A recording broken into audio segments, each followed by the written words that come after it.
And we're here. Hello. Hello. Welcome all. It is Wednesday night, Generational Change. I'm Jen. I'm Peter, and we are still going. We've been basically going since 5 o'clock. We were on with our friend Jordan Cheriton on Status Coup. And then we just finished an interview with our friend Fire Breathing Rob. Apparently, people just can't quite get over what the F with Florida. Yeah. So they want to talk about Florida, and so apparently they need us. Travers, I can't say I'm surprised, and neither can Jen. But remember, very often, a lot of what shows will do is simply go where the money is. Our goal is transforming politics into service. But really it's about information. And you guys know, like I do sort of secretly use it so that if I find something interesting and I like it, I could just invite someone on because, hey, I have a podcast. So that's actually what happened with this guest. And who did we invite on this evening? This is very cool. So those of you who don't know, when I saw Dopesick, I don't know, it was months and months ago at this point, I couldn't stop talking about it. Like I think I talked about it like every show for like a month. I'm like, you guys have to watch this. And yeah, of course, all good things are based on books. And so I know, but anyway, so I didn't read the book. I saw the series. And then the author of that had a new book come out in August called Raising Lazarus. And her name is Beth Macy. She's a journalist. And I did read Raising Lazarus, actually, and everyone knows this, I'm an audio person, and Beth does her own audiobook. So I listened to Raising Lazarus and took copious notes. You guys know I have like lots and lots of notes. So I'm very excited. And we're going to talk about like sort of pick up where Dopesick left off in some extent. I mean, a little bit about like what went on with OxyContin and the Sackler family, but more really about just the opioid crisis and where we're falling short and where we should do better. And this is going to be a big deal for me because I actually haven't seen Dopesick. He doesn't have Hulu, in all fairness. I'm going to be given a real lesson here on just how depraved the big pharma industry can actually be. I think you know. I am certainly aware. She is the author of Dopesick and now the author of Raising Lazarus, which is a sequel, I believe. Well, it's not. It's just these are real people. These are, she's a journalist. These are real people that are serving in these very vulnerable communities and people that are helping people that are suffering from substance use. And that's what we're going to talk about. Beth Macy, welcome to Generational Change. It's so great to be here with you. Thank you so much for coming. I mean, I feel bad that I didn't read Dopesick, that I didn't know it was a book, but I did come across it after a few recommendations on Hulu and nothing shocked me. But it's just astounding that there haven't been any real consequences for the people. That is what is just blown my mind. So if you would kind of maybe pick up there, I mean, we know like that there was a bankruptcy case with the Sacklers and we know all this, but there was no like they should be in prison. So can you explain how it is that the Sackler family is not in prison? Oh, wow. I wish I could, but here's the update. So the company pleaded guilty in 2007 to criminally misbranding the drug. They pleaded again in 2020 to some of the same fraudulent marketing tactics, doctor kickbacks, etc. In the meantime, there were 4,000 and some lawsuits against not just them, but other opioid makers, distributors, McKinsey consultants, CVS, Walgreens, and you're starting to hear like bits of that money is starting to come down. In fact, this summer, some of the first distributor money came down. But what Purdue did is while the big litigation was being negotiated, they filed for bankruptcy, and not in Stamford, Connecticut, where they practiced, but in White Plains, New York, because there's one bankruptcy judge in White Plains, New York. This all sounds super wonky because it is, and they want you not to understand it. That basically the upshot is this particular judge believes in this loophole that corporations can, for a portion of their money, in this case, they got up to $6 billion. The Sacklers will give up the keys to Purdue and give up $6 billion of their wealth and walk away with civil immunity from those thousands of lawsuits. And the parents tell that to the parents of the dead who, I think the average award that one of the victims is getting is $5,000. That's not even enough to pay for a funeral.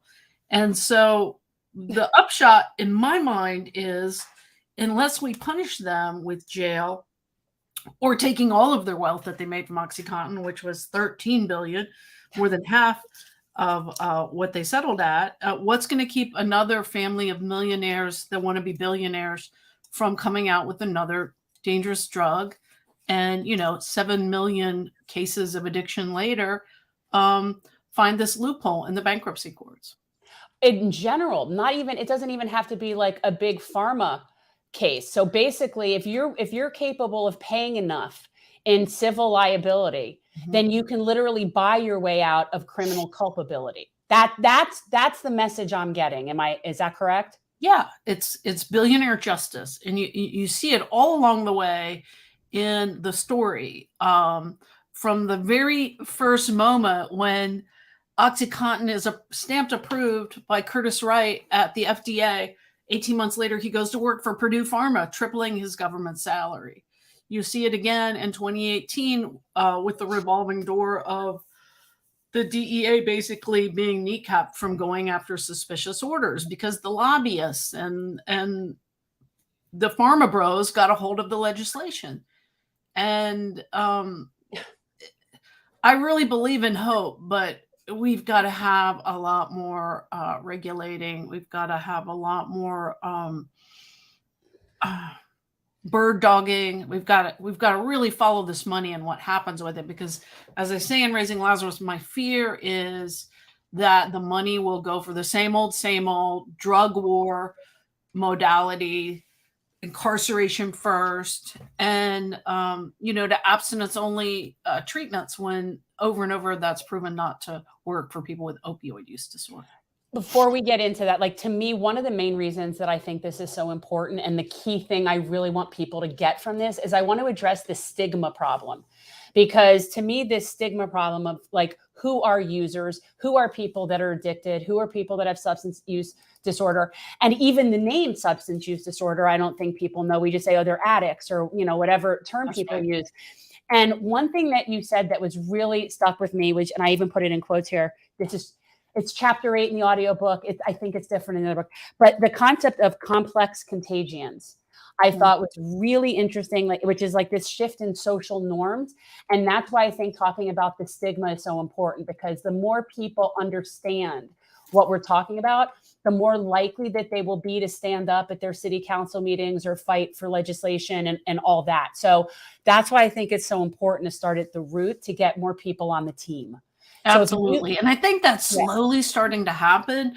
I mean, I got to give credit to Danny Strong, the show creator, and to Hulu for putting the show on the air, because, millions of people watch this 8 hours of gripping television that not only took you through this kind of legal thriller, but also through the very real stories of what happened to people on the ground, like the Michael Keaton character, like the Betsy character played by Caitlin Dever.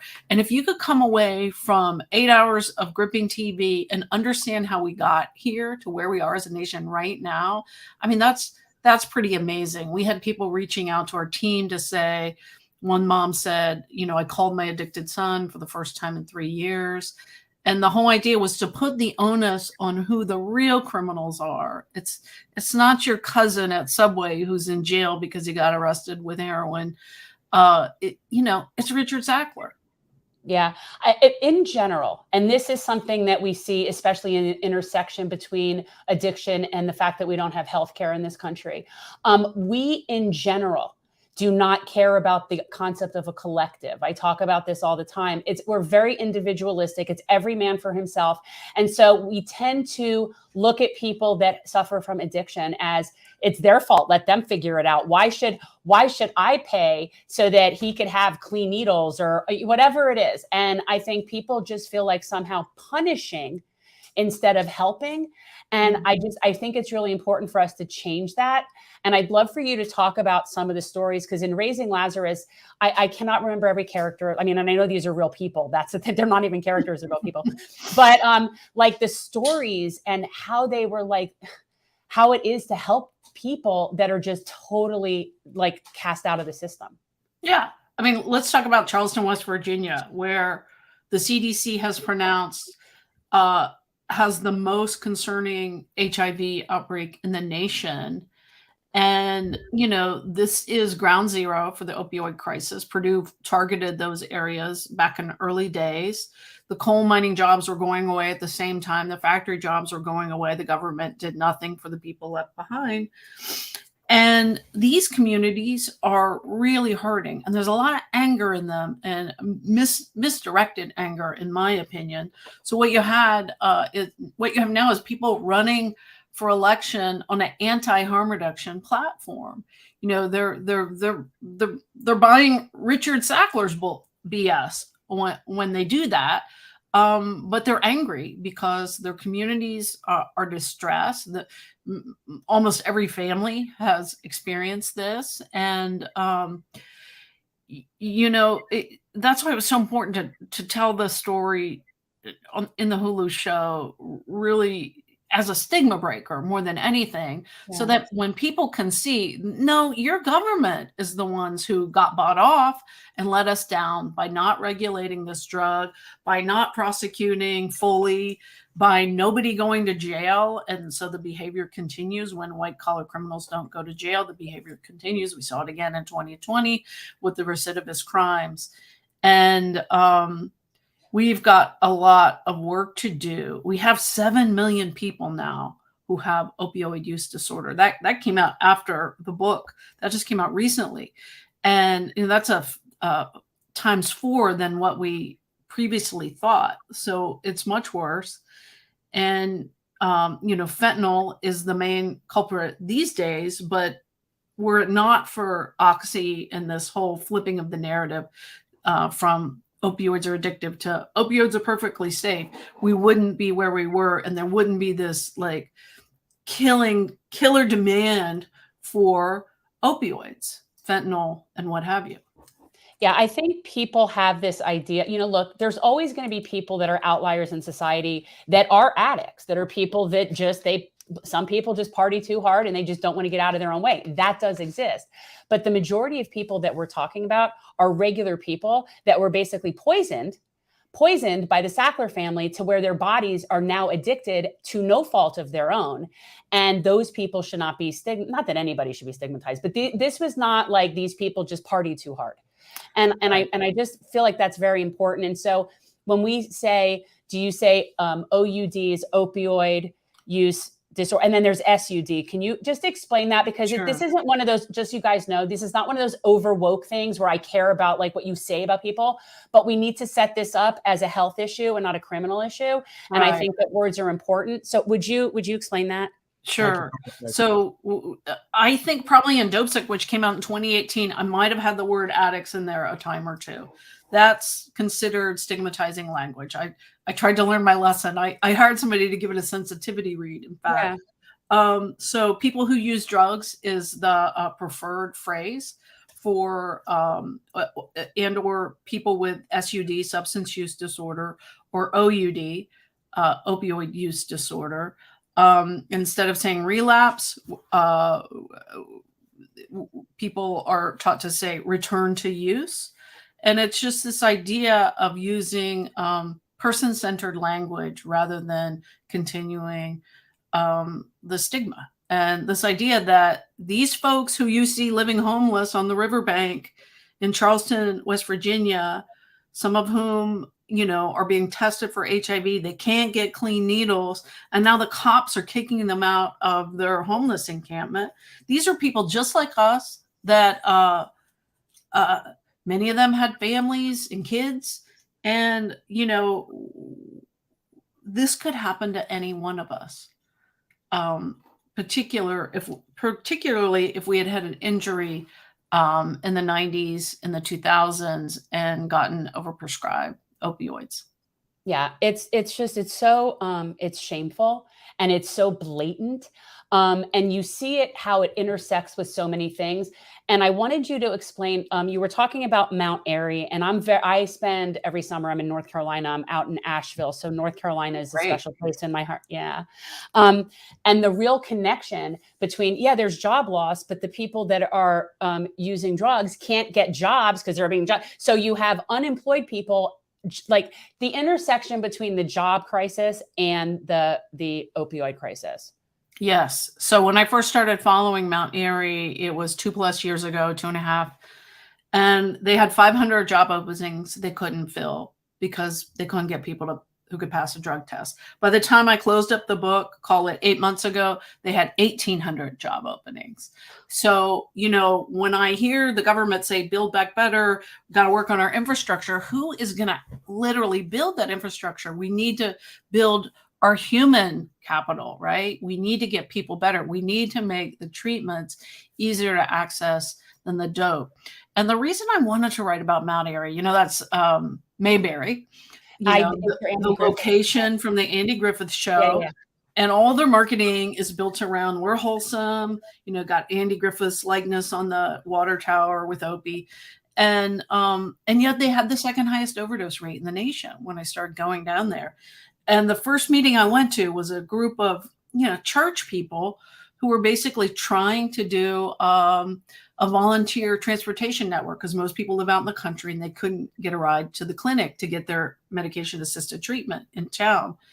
And the meeting was quickly hijacked by a Kiwanis Club civic leader who said, I think when they overdose, we should let them die and take their organs. So, yeah, that's a little too libertarian for my taste, but okay. Mm-hmm. And yet they came back from that, and they hired a really great opioid response director. They started a syringe services program, harm reductionists going around the back roads, handing out clean needles and connections to care when people are ready. If you overdose in that county now, you get a post-overdose response to you. That means a person in recovery who is a peer support specialist will come to your house and talk to you. They're not going to force you to go into treatment, but they're going to help you make the treatments easier to access than the dope, which is so important. So that's why I love long form journalism, is you can watch change happen over a long period of time, and not just like all namby-pamby positive change, but warts and all. Like, it doesn't get much wartier than let them die and take their organs. No, that's pretty horrible. And this sort of brings me into some of the harm reduction solutions that have been being used. And if you could talk a little bit about that. I know that there's the medication that people can go on. I know there's people that say it's the same difference as just being addicted. I mean, there's that. But I want to talk about what solutions are possible that are being employed, because then we're going to talk about what the political impediments are to having those things done. So let's start with like, what could we be doing? Yeah. So I start the book out in a McDonald's parking lot next to a dumpster where a harm reduction worker who's a nurse practitioner is meeting a new patient, and he can't make it to the clinic during the day for a variety of reasons, but he can meet him here near his house, and he's going to get him on buprenorphine. That's also called Suboxone, or medication assisted treatment, MAT. He's going to call him in a discount prescription, trying to, again, make the treatment easier to get than the dope. But he wants him to know two things before he leaves. He says, one, you can get better. Most Americans have written this population off. Most people with OUD themselves think they can't stop using drugs because anytime previously when they've tried to access treatment, they've had so many barriers. They've been treated so poorly, so stigmatized, from doctors' offices to hospitals.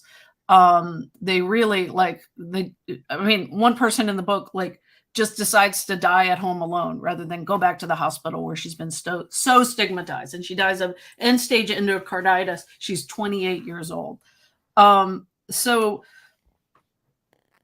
that's kind of a low-hanging fruit, this idea of making the medicine, which is the gold standard of care, buprenorphine and methadone, make them free, really easy access. Come to them even if they live in a homeless encampment. Walk-in clinics, like in San Francisco, they they have, like, people know there's going to be a nurse practitioner on this day, and they can just go up and see them in a tent. And that's what was happening there outside of Asheville, in Hickory, North Carolina, with the nurse practitioner. And because I was like, I want to write about this, because if they can pull this off in a conservative red state that hasn't expanded Medicaid, like, anybody should be able to do it. But it's, what we're leaving it now is to volunteers in their own personal cars, like driving all over the place, like working at the ragged edge of capacity. And we need to scale it up to match the scale of the crisis. Yeah, and we hear of people that are having problems with that because they say ridiculous things like, well, if you make that available, then everybody's going to want to go ahead and start using drugs. If you're going to give out free needles, well, then we're all going to just start shooting up, like this nonsense, which we know statistically is completely incorrect. And it's like this NIMBY fear factor that you get so much. But the facts show that those types of harm reduction programs actually help, right? Like, this is not surprising, right? It's helpful. People who access syringe service programs are 5 times more likely to eventually enter treatment, 3 times more likely to stop using drugs altogether. We know it reduces a crime. People aren't stealing things to buy their drugs. It reduces the spread of hepatitis C, HIV, endocarditis. Really, really expensive things to treat, by the way.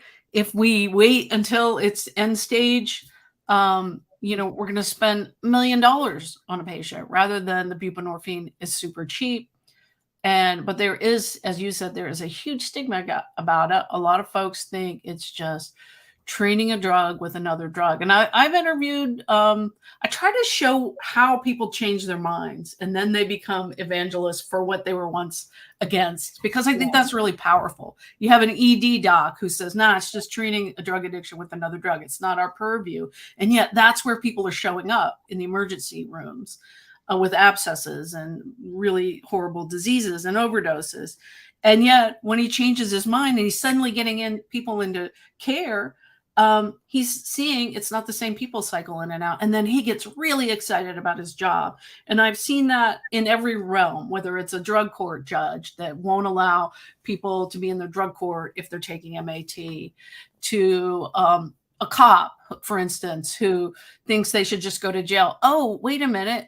When we divert them to treatment instead, now 2 years later, they're sober and they're not showing up in our jail all the time. I mean, I think people want to do the right thing, but.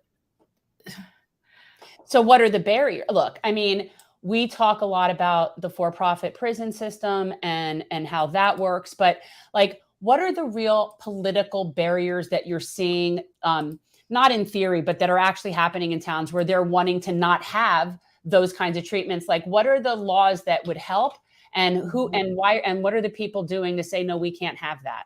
Well, we've already talked about Mount Airy. When the opioid response director first started digging into the issue, and he's a former DEA, former Marine, the least likely you would think to be a harm reduction person, but he's done the research, so he knows it works. And yet when he goes to the judges in his community, they said, no, we can't even start a drug court. He gets funding for it. We can't start it because what we're doing now is like a drug court. Well, then why do you have the second highest overdose rate in the nation? Why do you have recidivism? Why do you have a jail that's twice as full as it's supposed to be, with people being dope sick in the intake room? And so that's one thing. Like, there is this. Something he pointed out to me was that the county sheriff is the highest elected law enforcement officer in the nation. They have gobs of power. And if they want to get reelected, it's popular to cast themselves as hug a thug. We're not a hug a thug. We don't do namby-pamby jail here. We're tough on crime.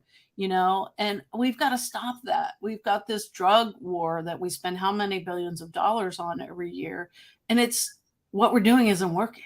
It's just not working. So I tried to show you examples of people who have gone around the system, pulling end runs, improvise, overcome, adapting, and figuring it out.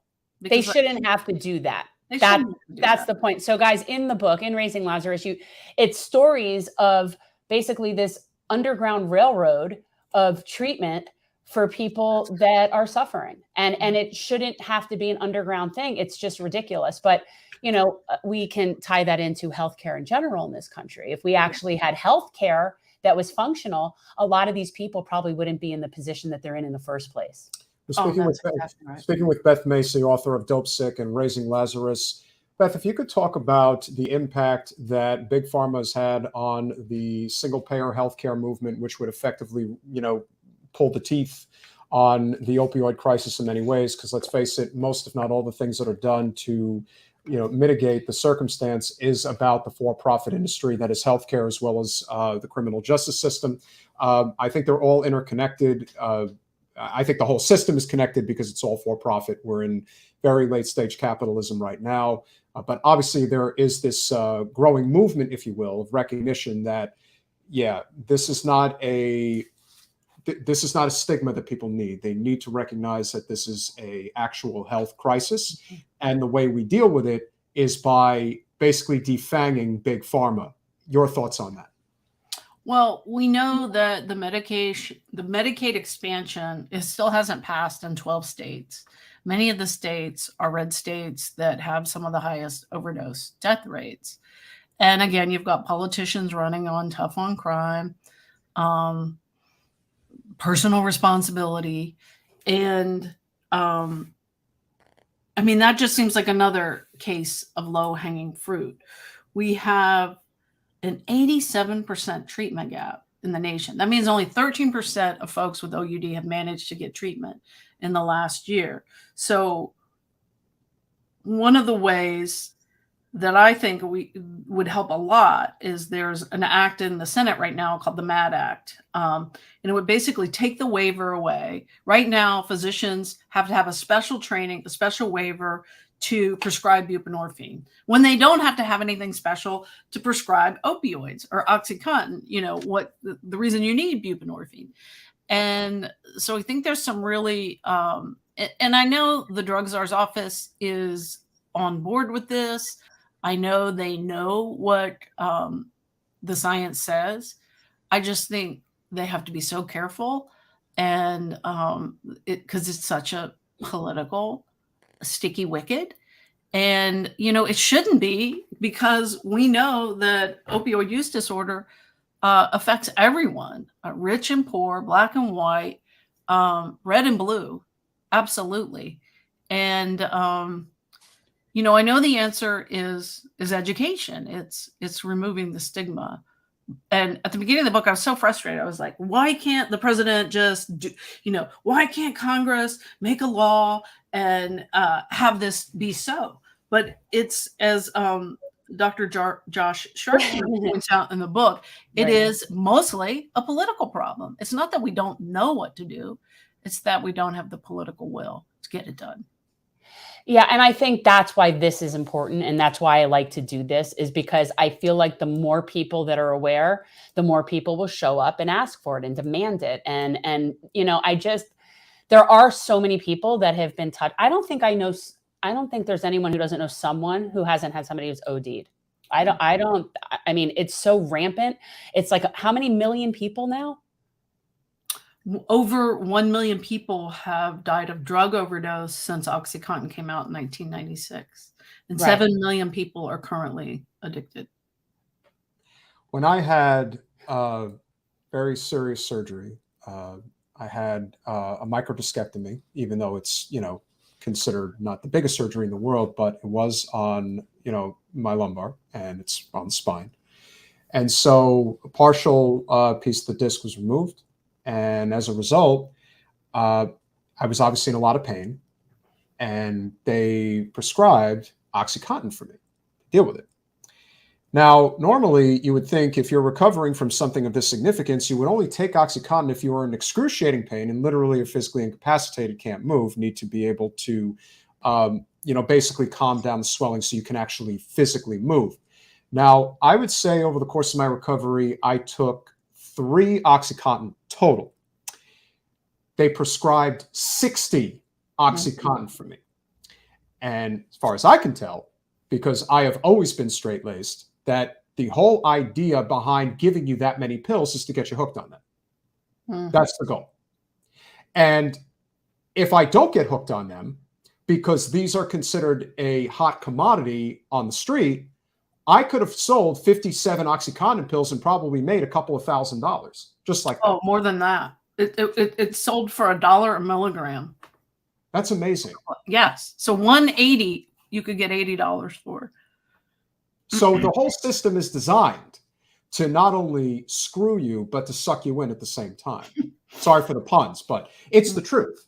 And OxyContin is just one of many, but it's certainly one that was designed specifically for profit. That's it. And no matter how many people have to die, no matter how many families have to suffer, no matter how much people are in pain, whether it's your friends, colleagues, whoever, there is somebody out there that figures, well, if anybody's going to get rich, it might as well be me. And if people have to suffer as a result, then that's the way it's going to be. And that's why I am a huge advocate for universal health care. Yeah, no, that's that's one of our primary purposes. But yeah, what places are doing it right? Like what areas have you seen that are, do you think, and even if it's other countries that are really doing a decent job at helping people that are suffering from opioid use? Well, New York just opened 2 supervised consumption sites, and that's been another big political hot potato. But I'm for anything that gets people back into systems of care. That 40% of folks who don't think they can get better, who don't want to stop using drugs, we're going to help them use more safely so that then when they're ready, we can connect them to care. And we know that happens. There's been 0 deaths in the world at safe consumption sites. So Canada is also a model. Switzerland, you can get heroin-assisted treatment. And like, what? You're giving them heroin? We're giving them a little bit of heroin so they don't have to wake up with the first thing on their mind being, oh my God, I'm in terrible withdrawal. I'm dope sick. Where can I get drugs? We're going to give them this little amount so that they can start to work on their trauma, their family situations, get their jobs back. And you see it working. The science is so clear. Europe is way ahead of us on this, as is Canada. And, a few places in the States. There are, not to say safe consumption isn't happening in several places in the country. It's just happening underground. And then these 2 places in New York, and I think Rhode Island is due to open a pilot site soon. There's also been a big discussion in Philadelphia, but they keep running into legal barriers there. Yeah, I think that the more that people understand what we do need to do for people and are just aware of what's out there as far as possible treatments, that the more we can advocate for that. And I think that it really just comes down to, we have to care about other people and see that they're suffering and not see them as criminals. And the whole idea that drugs have been criminalized, to me, it's just always been a healthcare issue that we need to address. And for some reason, we've really been susceptible to this punishment, punitive mentality, where we want to punish people for every bad decision they've ever made. And it's really unfortunate. And I'm curious if you noticed that kind of attitude when you were, talking to people out there and doing the research for this, that it's like they just really don't give a crap about other people.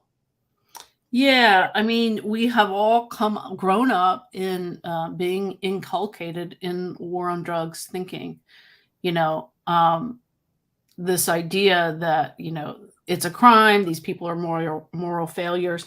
And then we have X million of jobs of people who are employed by this huge machinery of the drug war, which was designed for racist purposes, during the Nixon years to shore up his Southern strategy.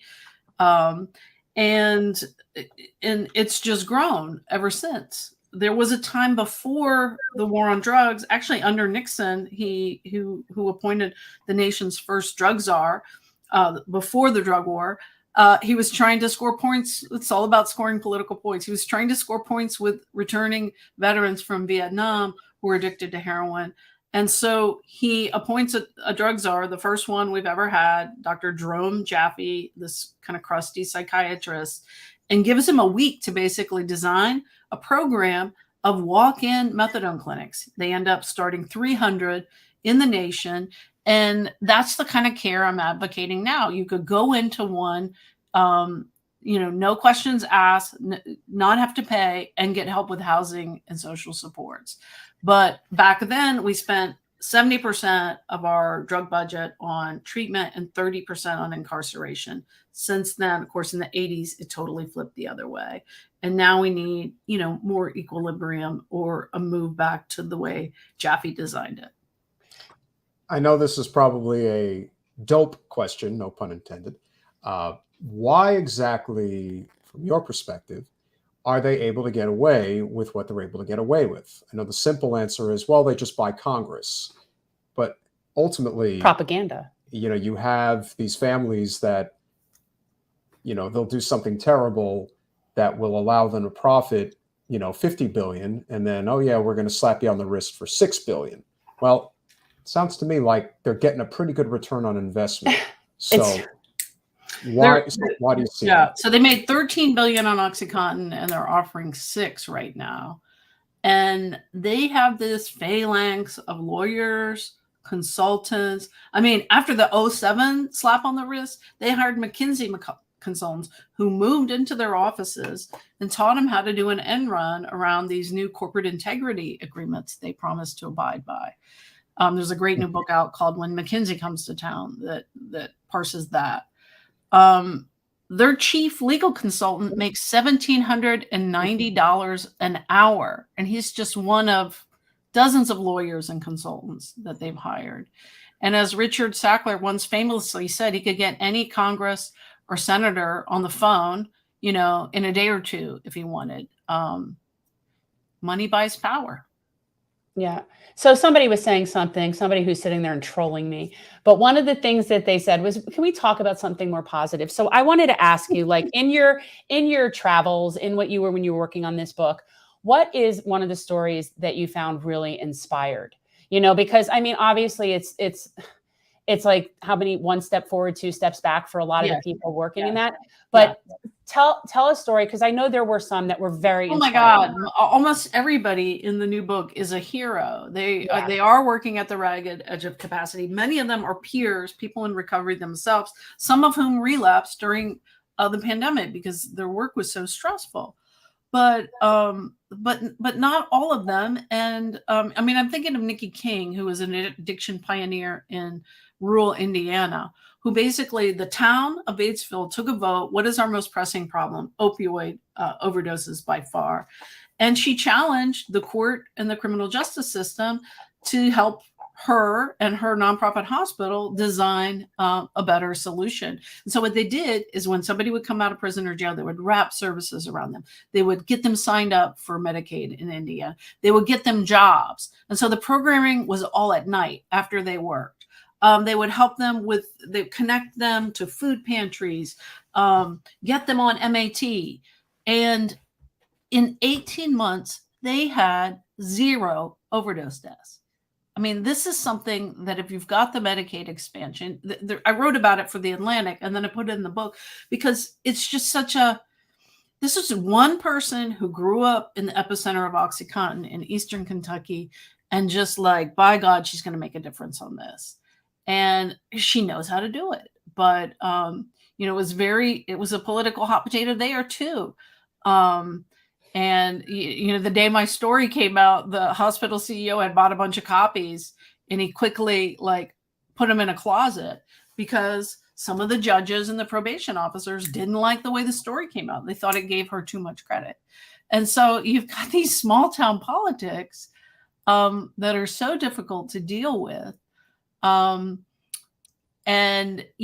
here's this woman that's designed this amazing program and it's actually working. So I thought it was important to show both sides of that, I think it's amazing. I'm very pleased. It's like the journalism that you're doing is very, very important and it's very appreciated by me. And I very much like that. So thank you. Because there's not what? Me too. Okay. Well, okay. There you go. I like it. I mean, it's just, and it's sad, but it's important for people to know. Like that, I get it. This is not the most uplifting kind of stuff, but it's reality. It is reality, and you ignore it at your own peril.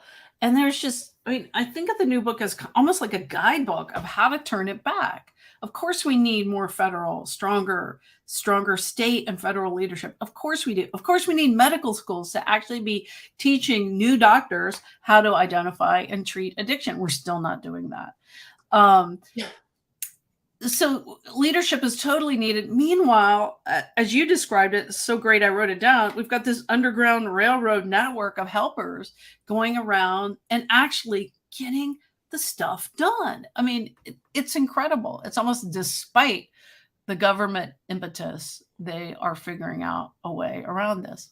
It really goes to show you, right, that people will really find a way. I mean, they shouldn't have to. And I do think that it's not just, happenstance, that it's peers that are helping people. I think that people who have been through that are best suited to probably relate and help people that are stuck in it. Like, I mean, it would seem that way.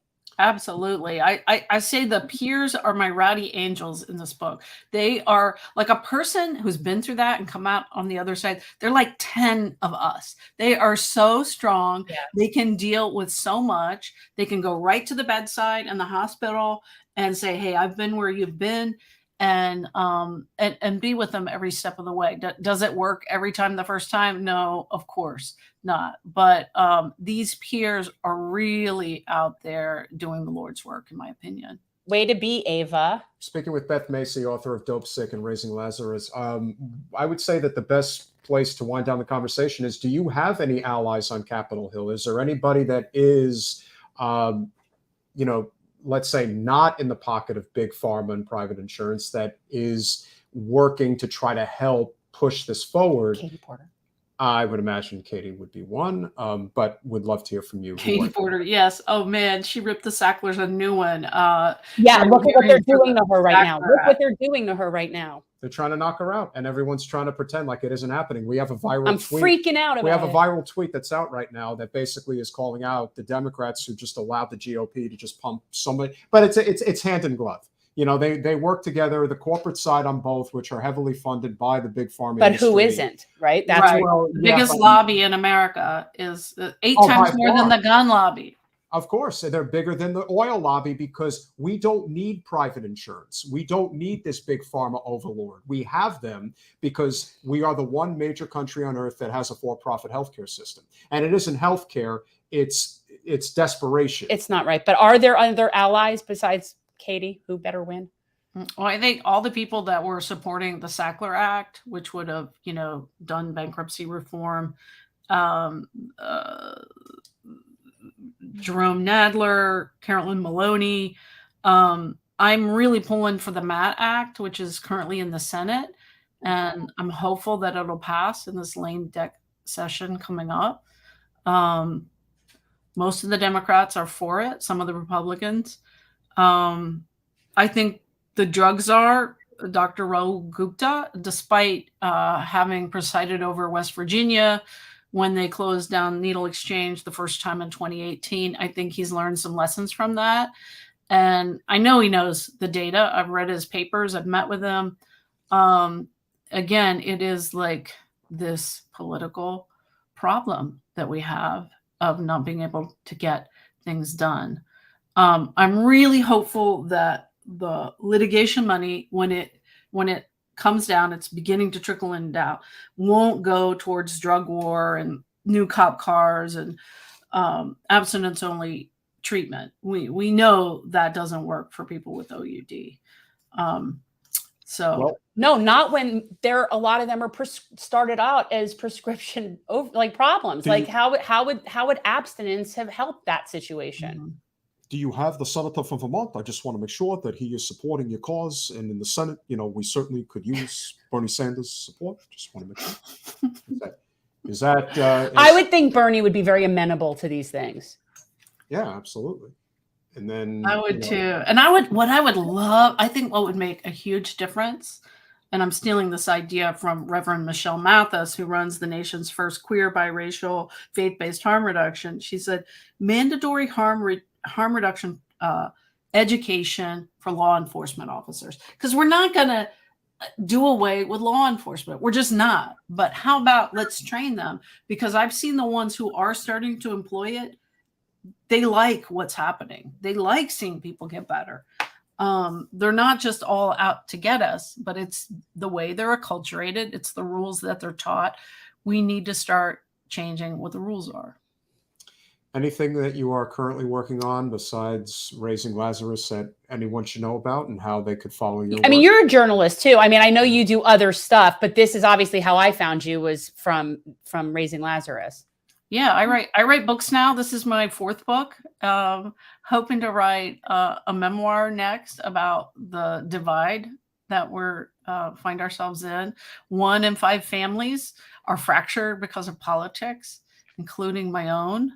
So that's kind of next that's on deck right now. I'm still out talking about the new book at this moment, but hopefully by the new year, I'll be working on the next book. Excellent. Thank you so much for coming on and talking about this. I really enjoyed it. And I always like to give extra kudos for people that do their own audiobooks, because I so appreciate it. I only do it for nonfiction. But I like it when it's the other. I'm like getting a private lecture. That's what I feel like to me. I'm getting a personal lecture, and then I just have to take notes when I don't have a book. But I do that too. Sometimes while driving, it's crazy.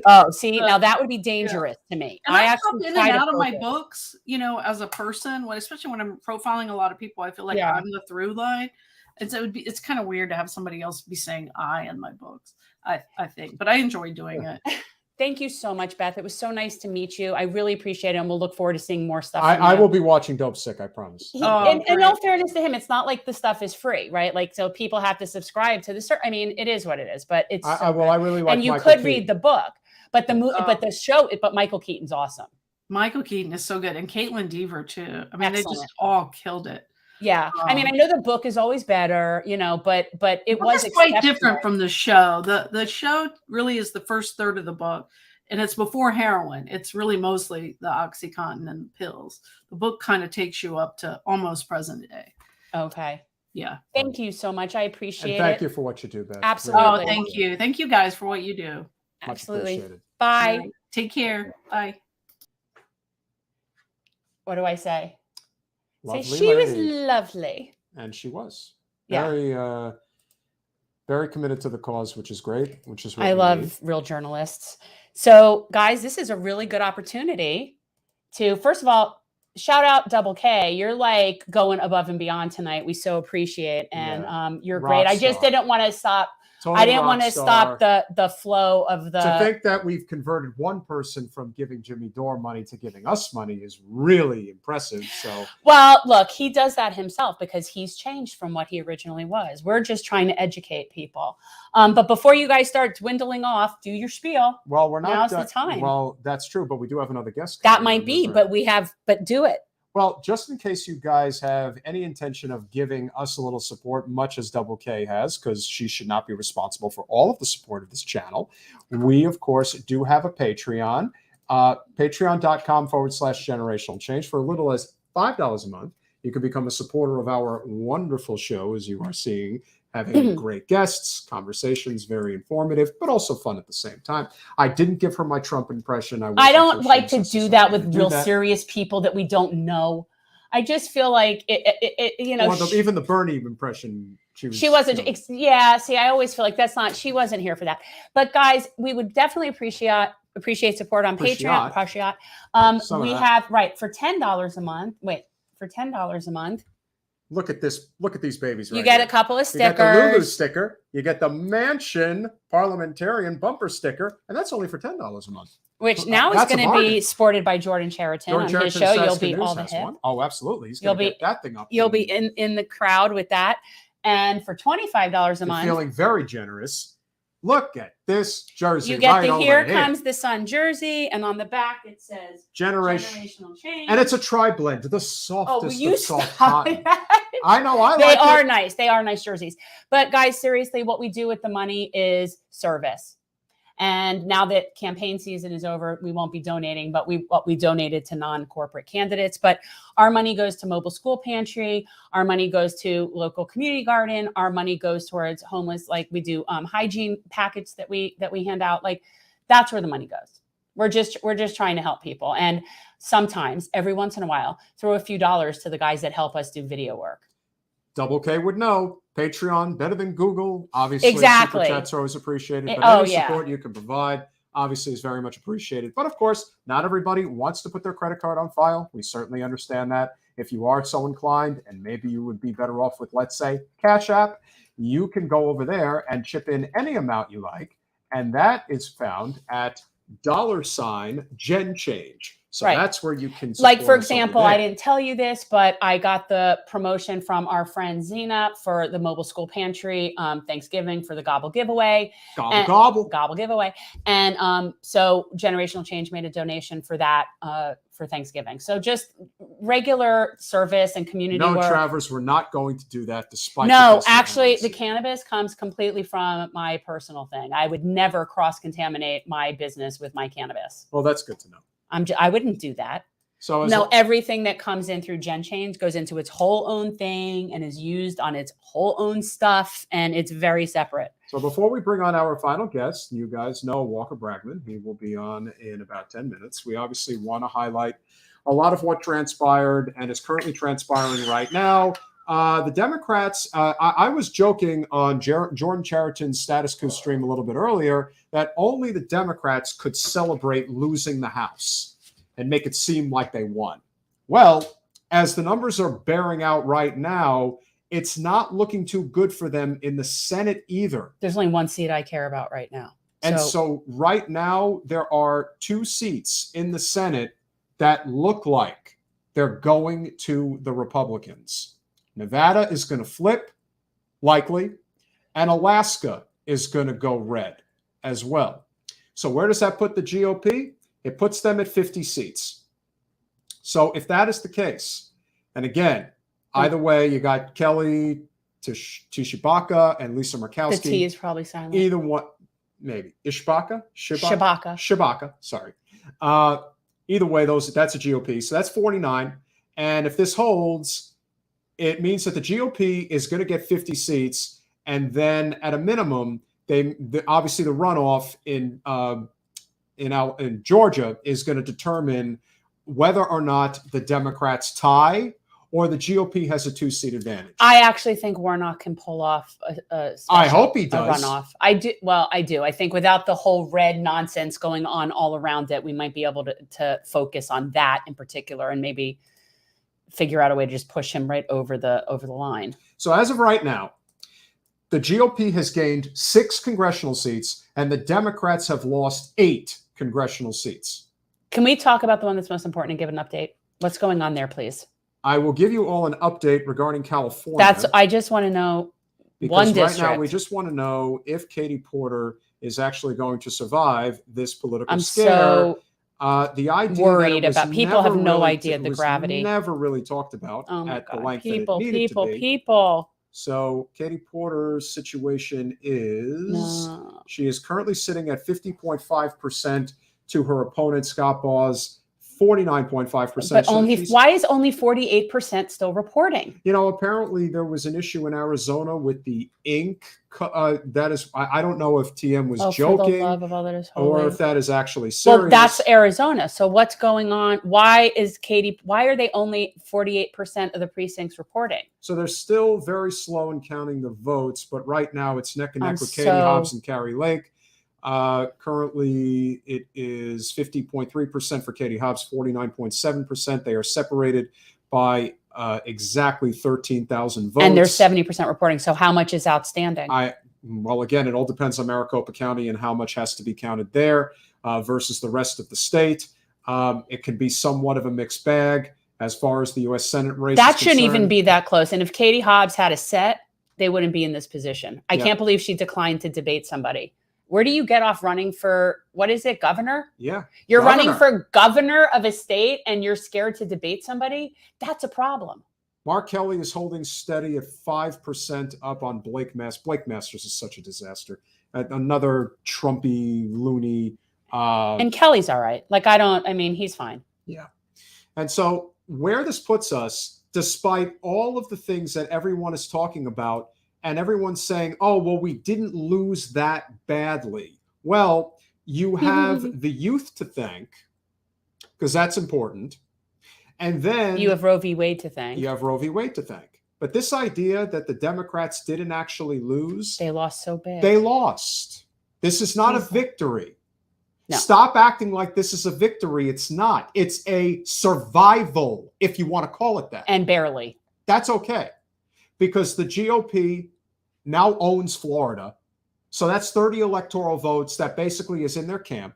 And they can start plotting ahead to what their next plans are going to be. And probably because Florida became a foregone conclusion, how much of that money then ended up in Nevada, which it looks like they're not going to flip that state. So all that hard work that they did to get Pennsylvania into the blue column, and give them credit, because the best win of the night by far was John Fetterman. But you're going to end up getting screwed somewhere else. You know why they own Florida? Because I think Debbie sold it to them. Probably. They somehow bought Look at the how state. red Texas is. Look at how red the whole country is. This whole idea that you were going to flip Texas. I am curious about that blue area in some of those states. It's kind of interesting. Well, this is places like Biloxi and again, it's still Mississippi. Alabama. This is obviously Birmingham. Georgia, you have obviously this is Atlanta. I don't know what that is down there. Is it? It's not. No, it's not. It's Valdosta, I guess. Yeah, but still, that's pretty interesting. But it is just kind of interesting because again, the country really is divided based on geography, based on is it rural or is it urban? That basically is the defining characteristic of what our country has become. That's not good. We shouldn't be divided that way. And we shouldn't be divided anyway. It's a class war. There's only a few people at the top, and the rest of us, we're all on the same team. No, we're going to show you guys. I'm going to get this up. So I want you to all be able to see what our actual map looks like, because this is what our country looks like. Now, of course, when it comes to the GOP, what they and they're, they have their own people that are going to try to convince you that what they're espousing is, well, look at how red the country is. Well, not exactly. It's that we really are divided based almost exclusively on whether you're urban or you're rural. And then the suburbs are mixed in. Rural. Fine. Rural. And so they're trying to like point out numbers that, oh, well, it's because of Biden this and Biden that. No, it's not because of Biden. There were a lot of people, as Jordan was pointing out on Status Quo earlier, where we were on, that comedy calamity, that's great. In fact. And you're right. Most of the red is empty land. That is true. That is true. That person is correct. Like that is a lot of empty space. Like Wyoming has, how many representatives? That's true. So Utah, a lot of that Montana, North, South Dakota, right. That Nebraska. Is true. But it really does show the diversity in what Peter's talking about, the difference between people in the middle of the country and like the coastal people. And it is a big difference. It's this huge divide, but it's still going to keep getting redder and redder until the Democrats come up with some sort of, I don't know, identity or plan. Maybe have a platform. But in many ways, they win in spite of themselves is really the point. I don't know if they win as much as sometimes the Republicans lose. I think that's, you can make when that was the last time you've seen a Democrat really win? Obama first time. Yeah. I guess you'd have to say that. But kind of like looking at the state of New Jersey, well, not New Jersey, excuse me, Florida. And it looks like in terms of the governorships, it might actually be fairly even. Actually, no, the GOP right now is tracking to have, I think, 26 and the Democrats 24. But, generally speaking, that's actually pretty good. They're usually not able to do that, although Vermont went red. So that was a flip. Massachusetts went blue. That was a flip. And Maryland went blue. But Massachusetts is a blue state. So, well, not as blue as Maryland is, but it's still blue nonetheless. So yeah, we really are. I hate that we even talk about this like this. It's red. It's blue. It's so ridiculous. It's a whole bunch of regular working class peons that are serving at the like serving at the pleasure of a handful of rich people and fighting amongst ourselves. But Colanello is absolutely correct. Fetterman is the answer. Yeah. Like that is the answer. He's the kind of, and I'm not saying him necessarily in particular, although it could be, but someone like that is who we really need to lead a populist movement and really try to get the Democrats back to being a labor party. And somebody like him is the only kind of character that can go up against the fake right populist. You need somebody who comes off as populist. They don't have to be all the way to the left on all the social crap, but they need to be a left populist. TM is absolutely correct. And the problem there is that Fetterman is actually somebody who, in his victory speech, I guess he wrote up, is talking about the importance of dealing with climate. The Republicans have to come to the table on climate, and Democrats have to come to the table on energy. Now, I do not agree with fracking at all. It doesn't need to be done, but I do agree with nuclear. And I think that that is the fastest way that we get off of coal and natural gas. If we are going to make that happen, then, good use of humor, Travers. And Prince is from Minnesota, which elected the only independent governor, which was Jesse Ventura. So the body. Point being, Prince was from somewhat of a purple state.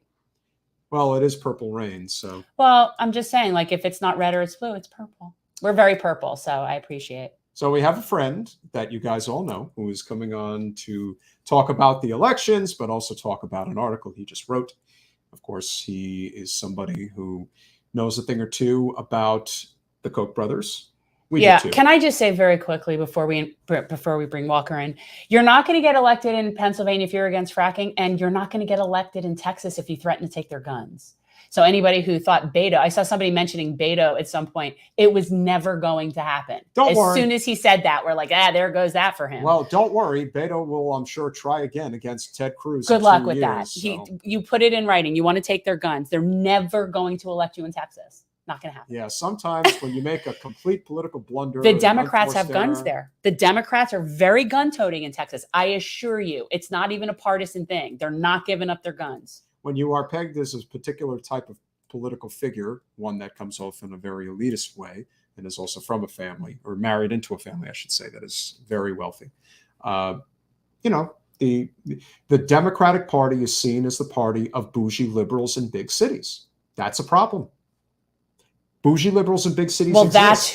that's who the faces of the party are. That's the top of the party. I mean, that's not how all Democrats are, but no, but that is what the face. Yeah. So without further ado, he obviously has a very important article to discuss. He's been on our show multiple times because he just knows a thing or two about progressive politics. We can never have enough conversation with good people that are out there. Walker Bragman, welcome back to Generational Change. Hey, thanks for having me on. It's good to see you. Hey, Walker, what's going on? What are you working on? Well, my apology for not doing this sooner and the sort of tag that you and I have been in. I am sorry. I'm here now. So it's all good.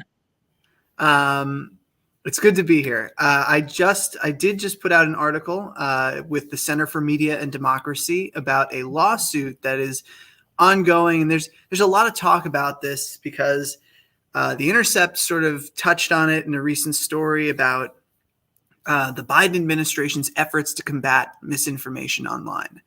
Right.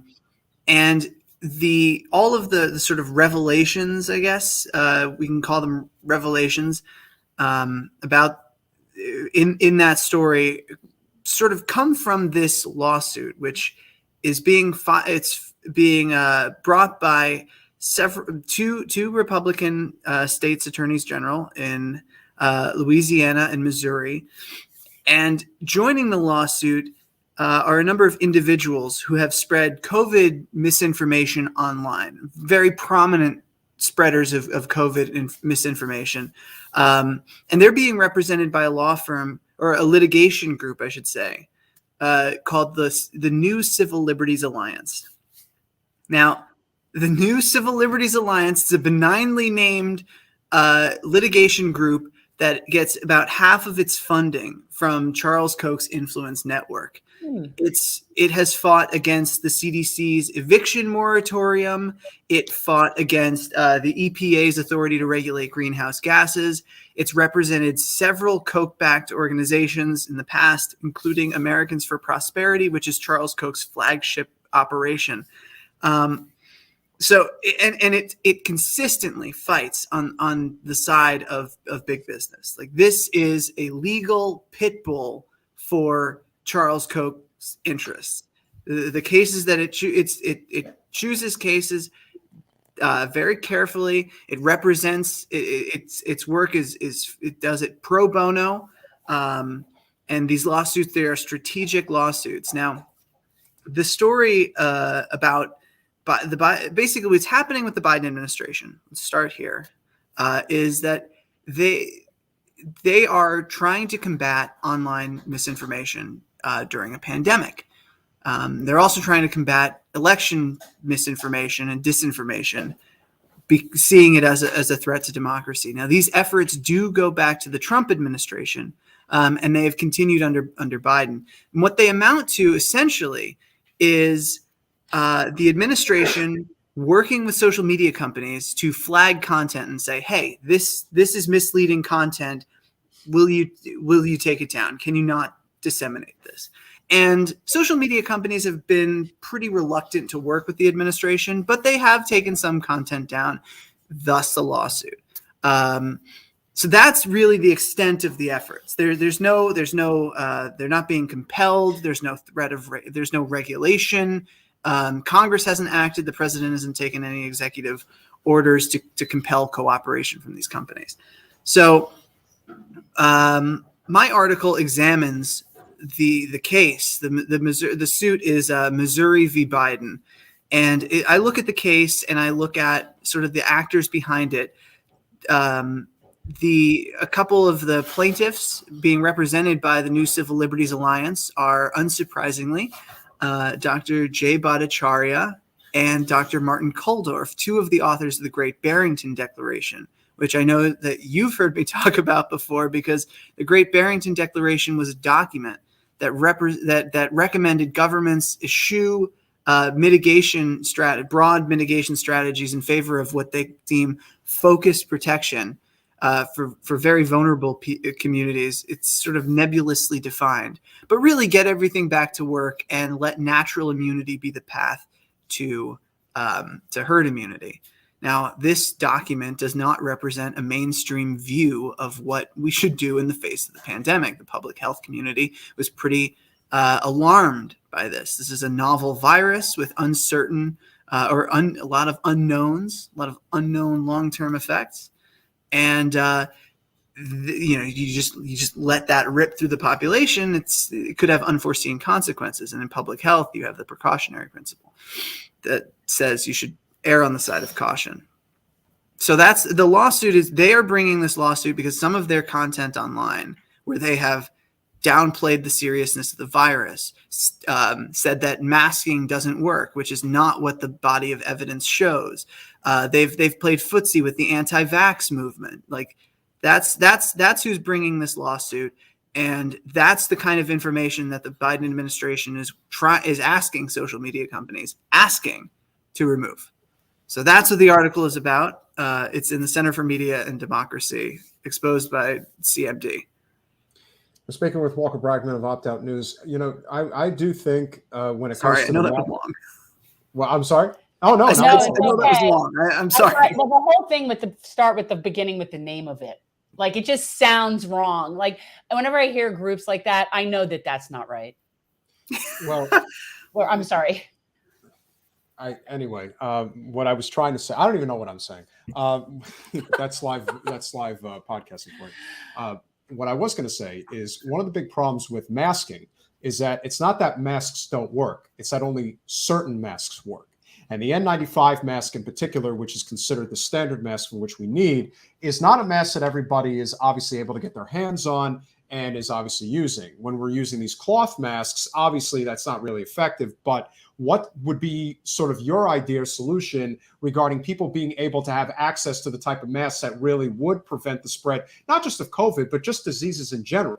Like, as far as I'm concerned, one thing that I've always noticed, especially when you travel and oftentimes when you're on an airplane, that's probably the one place where you really should be wearing a mask, because that's where things tend to travel the easiest. And if people were wearing the proper mask, I bet there would be not just a COVID, it would be just sickness in general would be cut down significantly. Yeah, so we do know that masking, it does reduce transmission, although certain masks are much more protective than others. As you mentioned, the N95s are very protective. KN95s work as well. Really, the high quality masks are what we should be doing. I think that the federal government should not only be producing these masks. I think it should be distributing to everybody, and obviously requiring them for public transportation and air travel. That does frustrate sort of business interests that have opposed masking. The Koch network did mobilize and to combat mask mandates and get this to combat sort of the public health response from the CDC. So yeah, basic things now are politicized. I'm sure that there are going to be people in your comments who look at this and say, well, the masking doesn't work, and that's what I've heard, and so screw this and screw you. And we've got a very it's libertarian sort of a religion supporters for people. Well, we have a very wide spectrum of people. We do, which I like. I do. It's everywhere. It could be even my own audience is there. It's a mixed bag, but you get like people have gotten very attached to these positions, and unfortunately, there is a lot of misinformation out there that's been spread deliberately by motivated actors. That's harming people. I mean, the body of evidence supports masking. The body of evidence supports mitigation policies and doesn't have, we talk about harms. There's dubious evidence to show harms for things like masking. So people can calm down. Sorry. Well, here's where most people actually do agree, believe it or not, is on universal health care. Now, how much of a difference do you think the pandemic would have been if we had universal health care? Because I do think a lot of the reasons why people do not actually are not really willing to do anything is because of the lack of trust in government. And I don't blame them, because our government is captured by corporate special interests. But if we had a universal health care system, that would change things significantly. Your thoughts on that? Yeah, absolutely. I think Medicare for all is an obvious solution. One of the recommendations that the World Health Organization put out immediately when the pandemic hit was remove cost barriers to care. We live in a country now where people go without needed care. The population is less healthy, more vulnerable to this virus because we don't have, people don't have access to preventative care. They have to balance costs. They have to make considerations like, oh, do I want to pay for a doctor visit, or am I going to be able to afford rent this month? Like that's not good. But yes, mistrust of government has been high. Really, it's been high since the 1970s. I mean, the Watergate scandal plummeted. Watergate in Vietnam really, really crushed the public faith in government, and it has never recovered. Really, it has never recovered since. So, nobody's been there worthy. Nobody's been there that's worthy of redemption. We're dealing with generational distrust here of government, and with the advent of neoliberalism, people haven't had much of a reason to trust their government because government has been taking things away or making it hard. Like government has become less functional and less responsive to people. We unleashed the floodgates for money in politics, or the Supreme Court did in 1976 with the ruling in Buckley versus Vallejo, and that made government responsive to one demographic of people. So I don't fault people for being skeptical of government.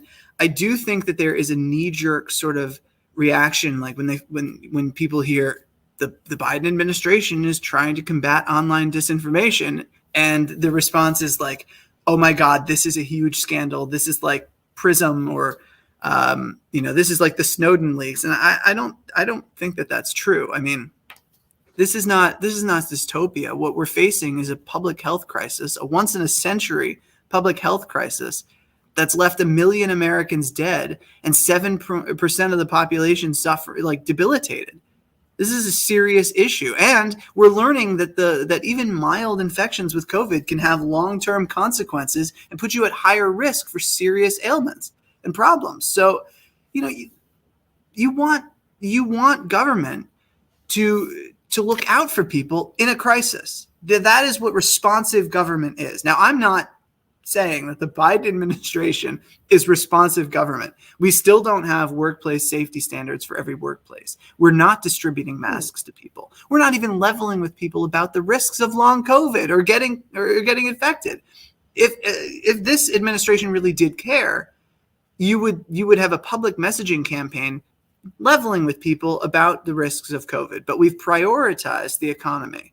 That's the real story here with the pandemic. Consistently is business getting what it wants at the expense of human life, at the expense of workers. And that's sort of accepted throughout society. I mean, take a look at any of the coverage of China's COVID policies. Now, I'm not advocating for China's COVID policies. I'm not advocating for that. But if you read the New York Times, you'll see that it's like China could have been a center for growth. And like down midway through the piece, you'll see, well, actually the people are pretty content with the zero COVID policies and it has saved lives. But like the main focus is like, when are they going to give this up? Got to give it up. We got our mass death out of the way early. They're just delaying the inevitable.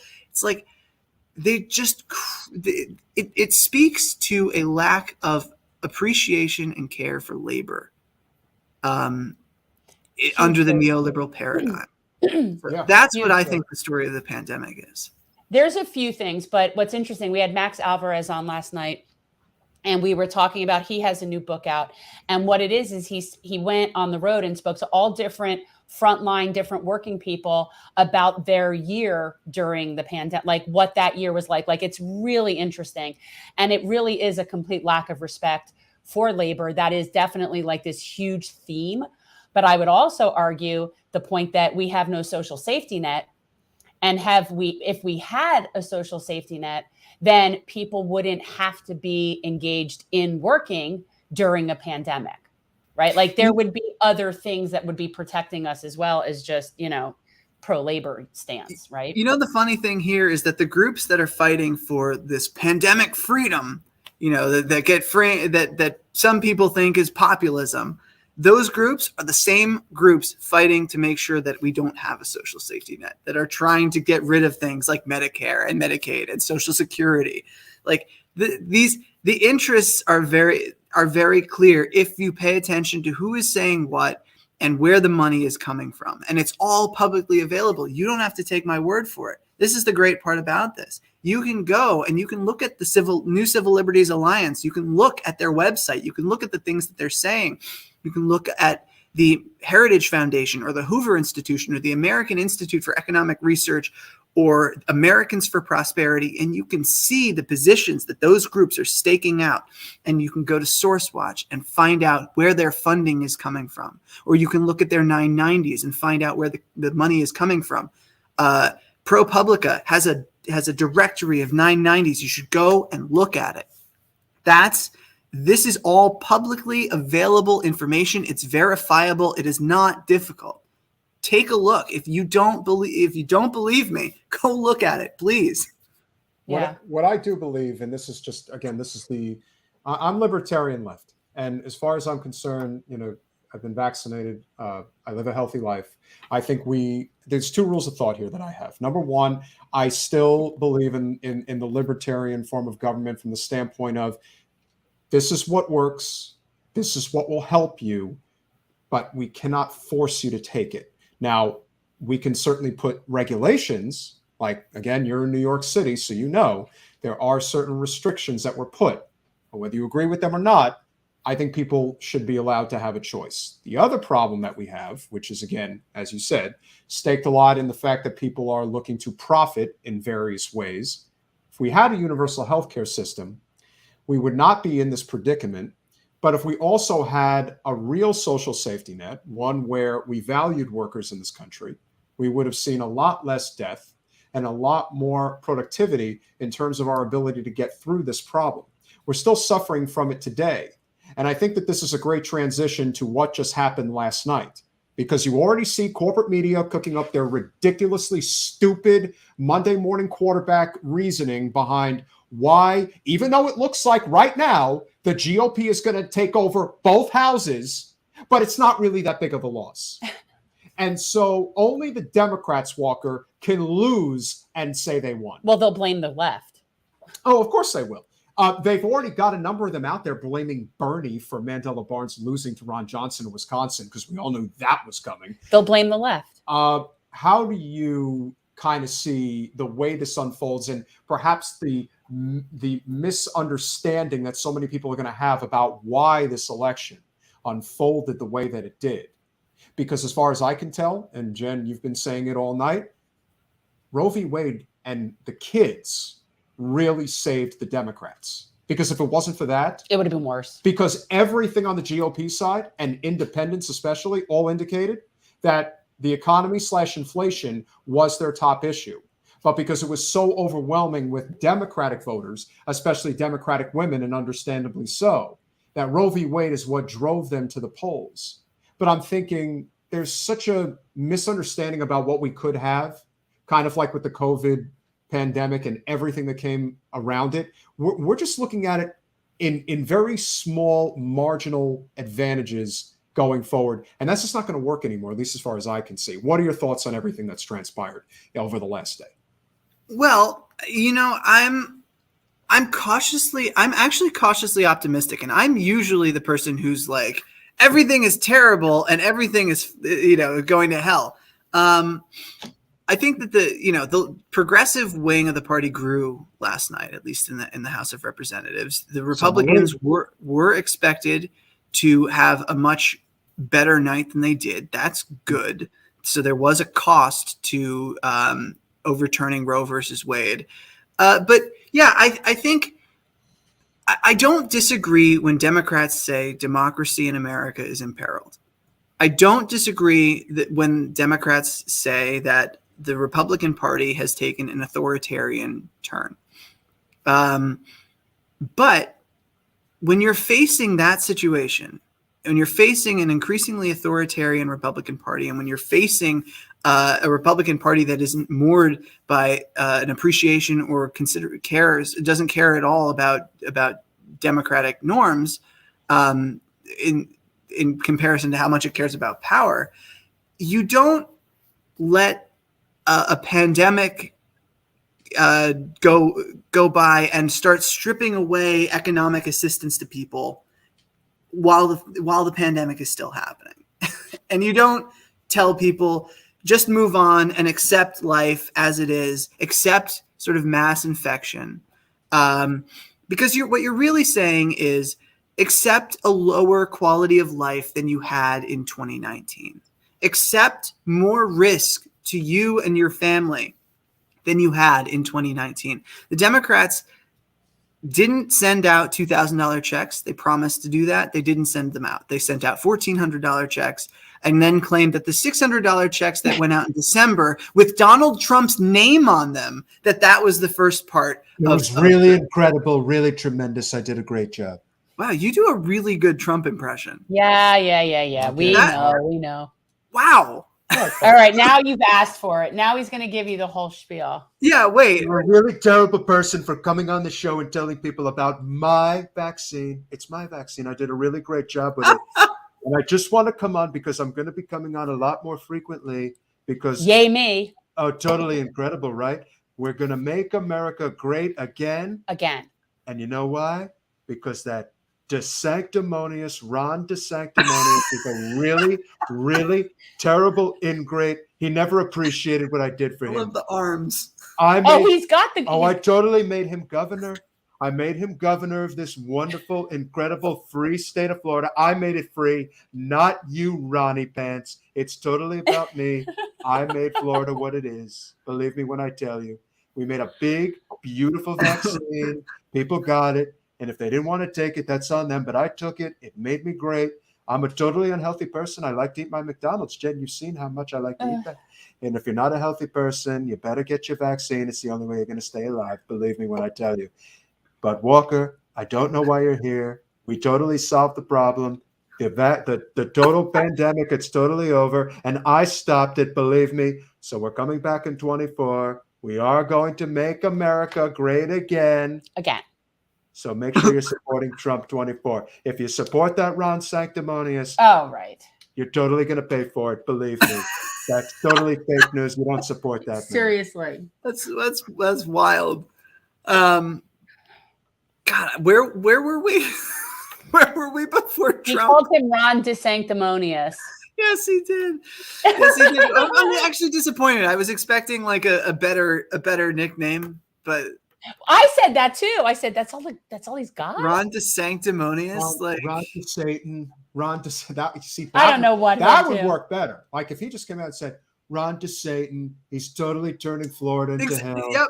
Ron to stupid, like whatever. I don't know. The truth It's is, all listen, so ridiculous. We may not have the biggest YouTube channel, No. but it was clearly big enough to get Trump's people's attention because I was saying "Make America Great Again" like over a year ago, long before he started and saying it. All of a sudden, he releases when Trump was finally starting to get serious about running again. He released like one of those Trump 45, one-page letters from Mar-a-Lago that specifically said on it, "Make America Great Again." And I was thinking, okay, no one but us said that. Well, except for you could also think he's also incredibly small and simple-minded, and that was really the only thing that he could come up with, was adding that. Like you could say, like that's the more likely scenario. What is that? That's MAGA. Yeah. Exactly. Totally. Remember when he said the N-word? So you took away that. Look, we still don't know what's happening. And to be honest, for me, if Katie Porter loses her seat, I'm like beside myself. Like that to me is a huge loss that it's not being talked about. And they're just sitting on it and they're not doing enough to help. Like now it's too late, but like they only gave her $300,000 to combat 8 million Republican dollars. And you cannot. I think there was a lot. Oh, yeah, I'm sorry. You can't tell me that wasn't deliberate. You cannot tell me we can't lose that her. They don't want her out of there because for both parties that are controlled by corporate interests, she is bad for business because people really like her, even those normie Dems who are okay with this idea that, well, the Democrats have to take the corporate money because the big bad GOP is so damn scary that we have to fight them that way. No, they really like her, and I think she's probably the best congressional representative we've got. And to me, I think that we're waiting for an opportunity to let her get knocked off. And the reason I firmly believe that is the case is because they've been very, very quiet about it. They are not even addressing this race, and it is literally neck and neck with about half the votes counted out in her district in California. My constant struggle is between is it just sort of incompetence or malevolence? Me too. And it's hard to sort of to make those calls. Both could be true. But I think I just can't help but wonder what would have happened if the child tax credit hadn't expired, if they hadn't let pandemic unemployment assistance go, if they had fought like hell for the eviction moratorium, and if Biden had canceled more student debt, or maybe if they legalized cannabis, or I feel like if you're saying that democracy is under threat and your opponents are the threat, you do more. You have to do more. It's not enough to just kind of say, oh well, we couldn't do it. We couldn't get it done this time, but give us power again, and then we'll do it next time. Like I'm sorry, but use the power when you have it. There was a great meme from an old Simpsons episode. Oh my God. Well, of course, the Simpsons are Walker. Just shoot me. Classic old school Simpsons. Are we cool with that? Yeah, we're good with that. Do you watch The Simpsons, Walker? No, the old. Yeah, I love The Simpsons. Oh, yeah. Good God. Thank Oh, come on. I'm Okay. so alone. I'm an island. It's a classic. You got to help us, Doc. We've tried nothing and we're all out of ideas. Yeah. And I'm thinking, Yeah. that is so like this situation. It's just an older generation of Democrats. They came up during the Reagan years. They bought into sort of neoliberalism, and and I don't think I don't think that there's like just outright. I think that there's less outright malevolence and more just sort of limits to their imagination and what they and their vision for the system. Like, this is the system they came up in. They know it. Donors matter. You got to balance donor interest with getting stuff done, and it will pretty much weather and govern itself. Like, I stewards. think there's a lot of complacency. Yeah, Yes, complacency. That's exactly right. but I And don't so- agree. I do not agree because, again, the system is broken and the system is bought and paid for by corporate interests. And as long as that is the case, as long as the funding is precipitated by this notion of, I will not be able to support Sand's cause because the people who are allowing me to stay in power do not want this, is a really big problem. Oh, it's a And crisis. that- It's a crisis of democracy for sure. Yeah. But I don't think that I think that people that have been in power for so long, like Nancy Pelosi, came up in this system. This is what she knows. This is what she understands. I don't think There's malevolence there. I don't There- think, but I don't think Nancy Pelosi genuinely doesn't care about like abortion rights. I think Pelosi does. That she doesn't want that to be her legacy, that she was on the side that couldn't get abortion rights and then Republicans stripped it away. I don't think But that's. she campaigns for Cuellar in San Antonio the same week Roe v. Wade You're gets right. overturned. You're right, but I think that's more of a. He's my colleague. I know him, and it's strategic. It's not strategic, but that is, You're way I too think that generous. these people are very limited in their vision, and I think we just need a new generation of leaders to come up because let's leave. Wait a on second. this I side. just have to say one thing. If Yeah. it was that, right, and you're right, like if it was that they're just out of it and they don't really know what to do and they're out of ideas, okay. But they just seem to sit there with the insider trading and make a fortune, and it seems very purposeful and intentional to me. So they do things with that conflict of interest, and that makes it be intentional. They're not looking out for us; they're looking out for them, and that is the intent. And to keep themselves sitting there, I don't think that they really care one way or the other. I don't think Nancy Pelosi cares one way or the other about women's rights. I think she cares about her bottom line and her power, and she'll do and say whatever it is to keep that way it is.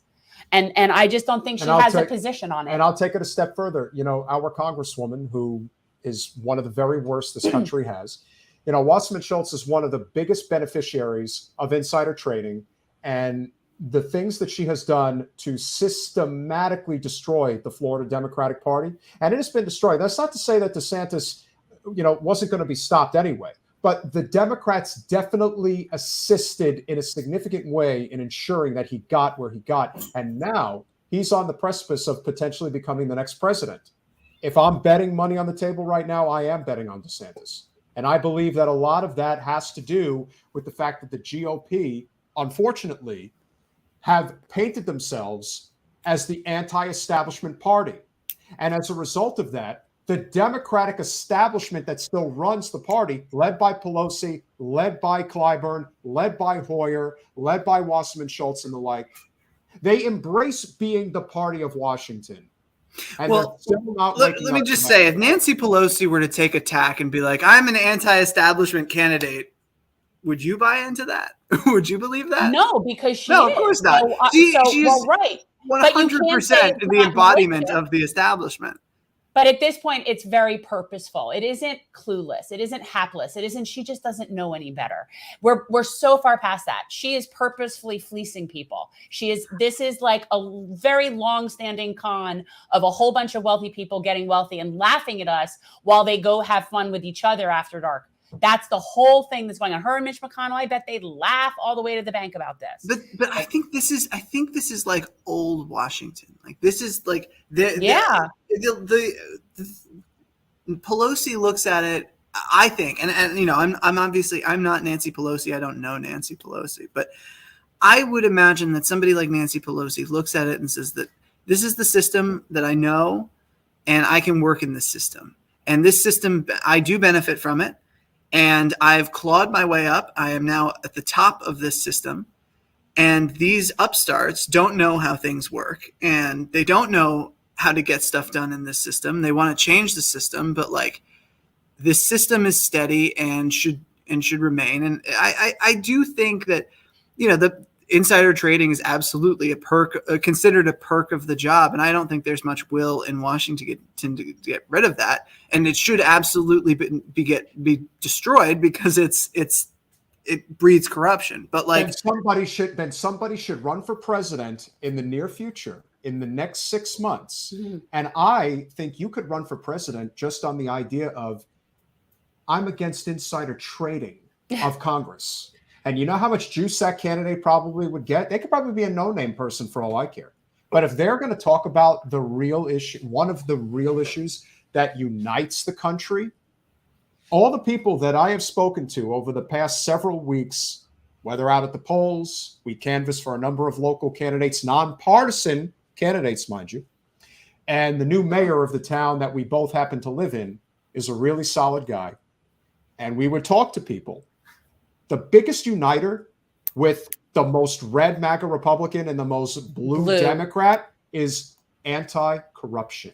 Well, of course, because everybody sort of implicitly knows that the system has become corrupt, and it really all traces back. I talk about it all the time, but it traces back to Buckley. You unleash money in politics.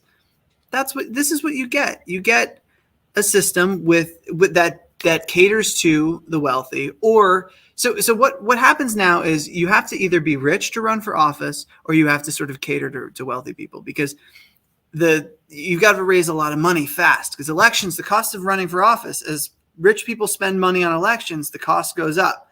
So in order to get the money to run, you either need to be excellent with your ground game, like Bernie Sanders was, and get all those grassroots donations, or you just suck up to some rich people and you can get the same amount of money, or maybe less, but a substantial amount of money from a handful of people. Your campaign can be made, like Peter Thiel made a number of candidates. Blake this Masters election in cycle. He made Blake Masters in Arizona 100%. Yes, he did. Like this is the system that we have. It has to change. But I think that the way to do it is to target very specific things. Like go after Buckley. Throw as many court cases as you can to challenge Buckley. Try to impose new rules on nonprofits. In order to maintain your tax exemption, you can't engage in political activity. Like start challenging that. That would hurt us. That would hurt what we do. Interestingly, I mean, we're a nonprofit, but we're a 501c4 because we do engage in political activity, because we give money to all the non-corporate candidates. And so we do that. Well, and that's important, because otherwise we'd have nothing. It'd be a small sacrifice. Exactly. Well, comparatively, like everybody now has a foundation or whatever. The Opt-out Media Foundation is a 501c3. Right. So donations are tax deductible. Right, but you can't engage in political. We can't engage in political activity. Well, we're a media foundation, so we wouldn't anyway. But if you want to break down the power structures that exist today, the real influence networks, you got to go after nonprofits. You got to go after political nonprofits. You got to go after money in politics. If we were able to get Buckley overturned and we were able to impose new rules on nonprofits, you would undo the entire conservative movement overnight. You wouldn't have to worry about it. Yeah. I mean, obviously, wealth is a lot like it's a lot like that scene in Jurassic Park where he's like, life finds a way. Like they would find a way to fight back, but that would be a huge setback. You would nullify groups like Americans for Prosperity. Oh yeah. That's they're not really for prosperity. There's a hint. No. Right. Well, it's all the groups. They all named these, like, really, Americans for Prosperity, the New Civil Liberties Alliance. But we all know that these groups, it's like, why did Charlie Kirk start Turning Point USA? Because it's all about making money.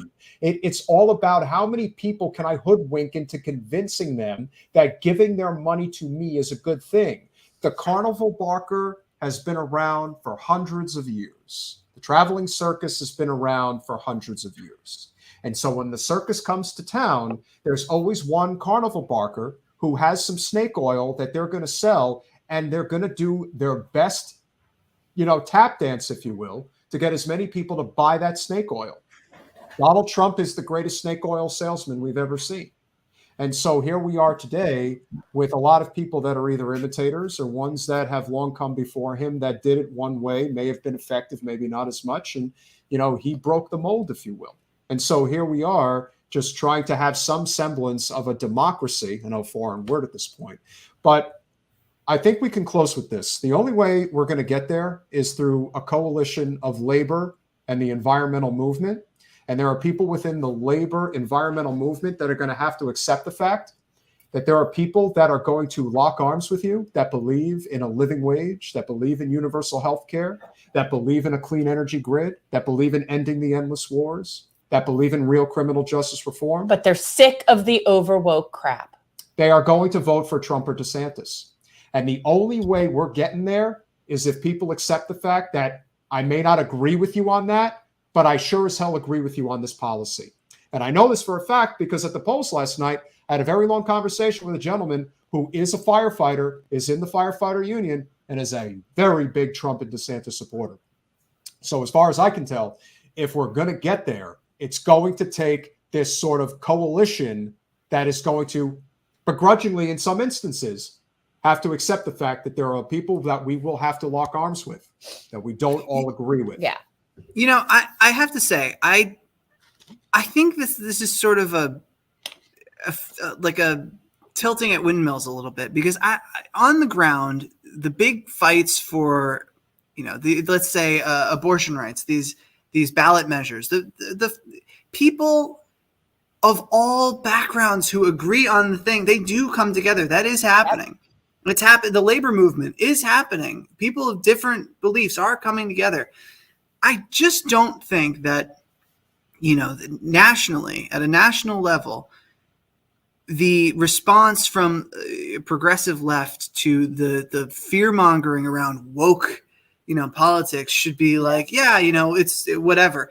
Because at the end of the day, trans people, the existence of trans people shouldn't be a political issue. It shouldn't be something, trans acceptance doesn't hurt America in any way. It doesn't make our society worse that we become more accepting of people. Like, that's nonsense. And I'm going to give you a great point. Like, this is something that isn't getting talked about. I'm so tired of hearing. I am too. We are too. Republicans against they're groomers, they're wokesters. Like, that's not a problem. You know what a problem looks like? It looks like rising sea levels and the Zika virus moving north. It looks like tropical diseases in New York City in the next decade. Like, that's what problem is. That's why we need to not worry. That's why we need to focus on those issues. But to get there, I'm not willing to leave behind trans people. And be like, you know what, you're fodder because I need to form this alliance. But why are they fodder? They're not fodder. But what I'm saying is, like, if I go to, let's say, like an Elks Club, whatever, and it's very right and but they believe in a living wage. Well, I'm going to work with them on that. We're not going to talk about the trans issue because, quite honestly, I'm not really concerned with their opinion on that. I'm not saying it's not important, but I'm saying that we can work on economic justice issues, and that's its own thing. And that's what keeps us we're all in the same boat. That's the point. Very important. Well, I agree. Like, if you're working towards minimum wage, work toward minimum wage. But when the time comes and it's like they're trying to criminalize transition care and throw parents of trans kids in jail or doctors who perform gender affirming care, throw them in jail, better be out there with them too on the front lines. Like, absolutely. You have to be ready to put your body on the line because they might be coming for trans people today. It might be black people tomorrow or Jews the next. Like, it's right. This right-wing movement that exists today needs an enemy, and it won't stop. Like, trans people are less than 1% of the population. they're coming. They might be coming for you next. So but I fight them too, right? Like, so I go to, that's my fight too, every much as it, but that doesn't mean that I can't work with people who aren't on my same team on the broader issues. And we also have to hone in on who the real problem or the disruptors are. The people who are really causing this problem are people like Matt Walsh, who was just on Joe Rogan the other day. And Joe Rogan asked him point blank, how many kids under the age of 18 are taking puberty blockers in the United States that have been prescribed that for themselves? And Walsh said it's in the millions. And so Jamie, his producer, he had enough. He had to look it up. I'm not letting you get away with this. So he looked it up and he said it's between 4,000 and 5,000. That's it. So to treat this like they're so freaking out about it. Manufactured crisis is what it is. And those are decisions, by the way, that are between doctors and patients. They're very case specific. Like puberty blockers are not just for transitioning. It's for kids who have medical conditions that require these are decisions that are best left to the medical professionals. Right. And between parents and of minors and doctors to make the best decision for their families. Holding this up, they hold this up as like a threat to the country, that this is dangerous, that this is ruining. It's just finding a scapegoat and directing all the frustration that's out there, which has gotten worse through the pandemic. People have the economy is harder.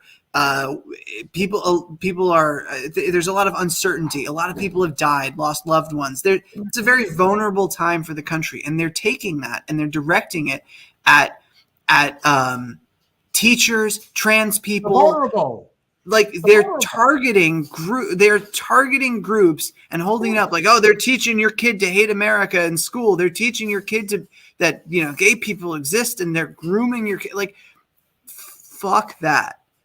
Fuck that. It is so dangerous and so morally bankrupt. Yeah. If your political project depends on holding up a vulnerable group of people in this country as an enemy and saying that, if your political project depends on that, your political project deserves to fail. Yeah, but what I'm just saying is, so for example, if we're looking at a Venn diagram, let's say, right? So not all Republicans, for example, or people that would vote for, say, DeSantis, believe that there's this whole group of woke groomers out there trying to change our children to transgender. That's a small group. And I'm just saying that it's I combat it every time I come around it. We unfortunately just had somebody elected to our local school board who was one of those people, which really sucks. But I combat that misinformation all the time. But that is not the majority of, let's say, Republicans. It just isn't. That's not any more than the overwoke sanctimonious people are a majority of Democrats, right? That's just not the majority. It's not the bulk. And ultimately, that's where weeding through the BS that gets us away from talking about the real issues that are affecting our daily lives. That's what it's about. And that's where the message is the strongest. Because even the most fear-mongered people will find their way through the bullshit if they're willing to listen. Now, there are too many far gones out there. Absolutely. But there's also a lot of people who just have a fear of the unknown. And once they know that it's really not what you think it is, there's grifters everywhere. And there's grifters on both sides. Our goal here is to try to create the biggest grassroots labor movement that this country has had in a very, very long time. That's the goal. Connect all those dots, because it's really a class war. Yeah. And the transgender community is just being used as pawns in a political theater. And they're part of the class war. And they're part of this class war. The goal is to avoid talking about where the real problems lie. And so that's our fight. And, your work is very... I just feel like you have to challenge it, though, when they're these woke Democrats. Well, what does that mean? We do challenge them. No. I'm not accusing you of anything. I'm just saying that just in general, it's a general you. I'm not directing. Well, right. This. I see it. What I'm saying is both sides are constantly pointing out the extremes on both sides. So that's the problem. And yeah, there are people that I consider very overwoke. I just don't think so that the judgy and extremes. sanctimonious. I just don't think that the extremes on both sides, they're not equivalent. On one side you have people who are like, Bernie Sanders is a sexist. Yeah, I think that's ridiculous. But on the other side, you have people who are like, we should be jailing the parents of trans kids who provide gender affirming care, or we should be hanging journalists. Like the extremes are just not the same. No, like on the one side, you have actual fascists, and they are not the majority of voters in this country, but they are a growing and dangerous constituency. And on the other side, you have like the libs. But the problem is what you have to see is, and I agree, they're not equal and they're definitely not on the same level, but those libs are fanning the flames and creating more of the people on the right by their obnoxious, sanctimonious crap. I also don't agree with that. To the right. I meet these people all the time. I've met so many people that they just cannot deal with the Democrats anymore. Maybe it's a difference in Florida versus New It York. might be, but like it's so. The reason I don't disagree with you that some of those folks can be alienating, and definitely were, like in the 2016 primary and whatnot. Like it's just, whatever. I saw it. I understand what you're talking about, but I want to stress that the right, this conservative movement, would be making a big deal of these things anyway. Would be that is how the right wing comes to power. That is how they mobilize. That is the only thing holding the conservative movement together, is opposition to government from various groups, including capital, because it doesn't want to be regulated, including bigots, because they don't want government telling them who they have to interact with or who their businesses have to serve, and religious zealots who don't want government telling them that they can't have prayer in public schools. Like these groups would be holding up scapegoats and fear mongering about woke, liberalism and trans acceptance anyway, because that's key to their movement. So I feel like I just don't even think it's worth talking about in the same breath. Like, yes, the libs could be obnoxious, sure. On the other side are genuine, like, threats to humanity. Absolutely. But you got to be able to combat them, and you need to do it with reason, because they're not going to just go away. And the way to combat them is not just to sort of ban them and censor them, because again, they're not going to go away. So I just think that there's a better way to handle it. And the problem is that most people just don't want to even address it. They just want to call them deplorables and walk away. But that's not solving the problem, right? Like, there's got to be a way to deal with this problem. And it really is the responsibility of the left to combat the right. And we don't have an actual left. Them. You can just we should be disrupting, right? Like, far right organizing that presents a genuine, like, threat. Like, we know that far right groups are organizing online, and attacks are being planned online, and we know that that's happening. That should be disrupted. Social media platforms absolutely should target that and not allow that. Like, that is not that. I don't think that's censorship. I think that when there is a real threat, when people's lives are at risk, you need to act on that. Like, ideally you would challenge their ideas and yours would prevail. But that is not the world that we live in. We live in a world where bad ideas get a megaphone through, unlimited amounts of money, and where good, well-meaning tolerance for free speech is turned into platforms for hate groups and violent activity like that. Yeah. And so that's sort of where I'm at. I'm not social media censorship doesn't really I don't view it as censorship, like genuine censorship. It just doesn't register with me at this point. This is definitely a conversation that we will continue. Obviously, there's a lot of things that are going to take place. Results still coming in from the election, but obviously looking ahead to 24 and what's going to happen with the movement as we try to improve it. There is obviously a lot of work to be done. Walker, it's always a pleasure to have you on. And where can people find you? How can they follow your work, support your work? The floor is yours. Well, if you like independent news, you should download the Opt Out app. It's on iOS and Android. We prioritize independent investigative work, but you can stream podcasts, you can watch shows right on the app. That's on iOS and Google Play, which I think is the new Android thing. It used to be the Android store, now it's the Google Play. My writing now is my latest story is with the Center for Media and Democracy, which is exposed by CMD. You can check that out, and there's more coming. I'll keep you in the loop.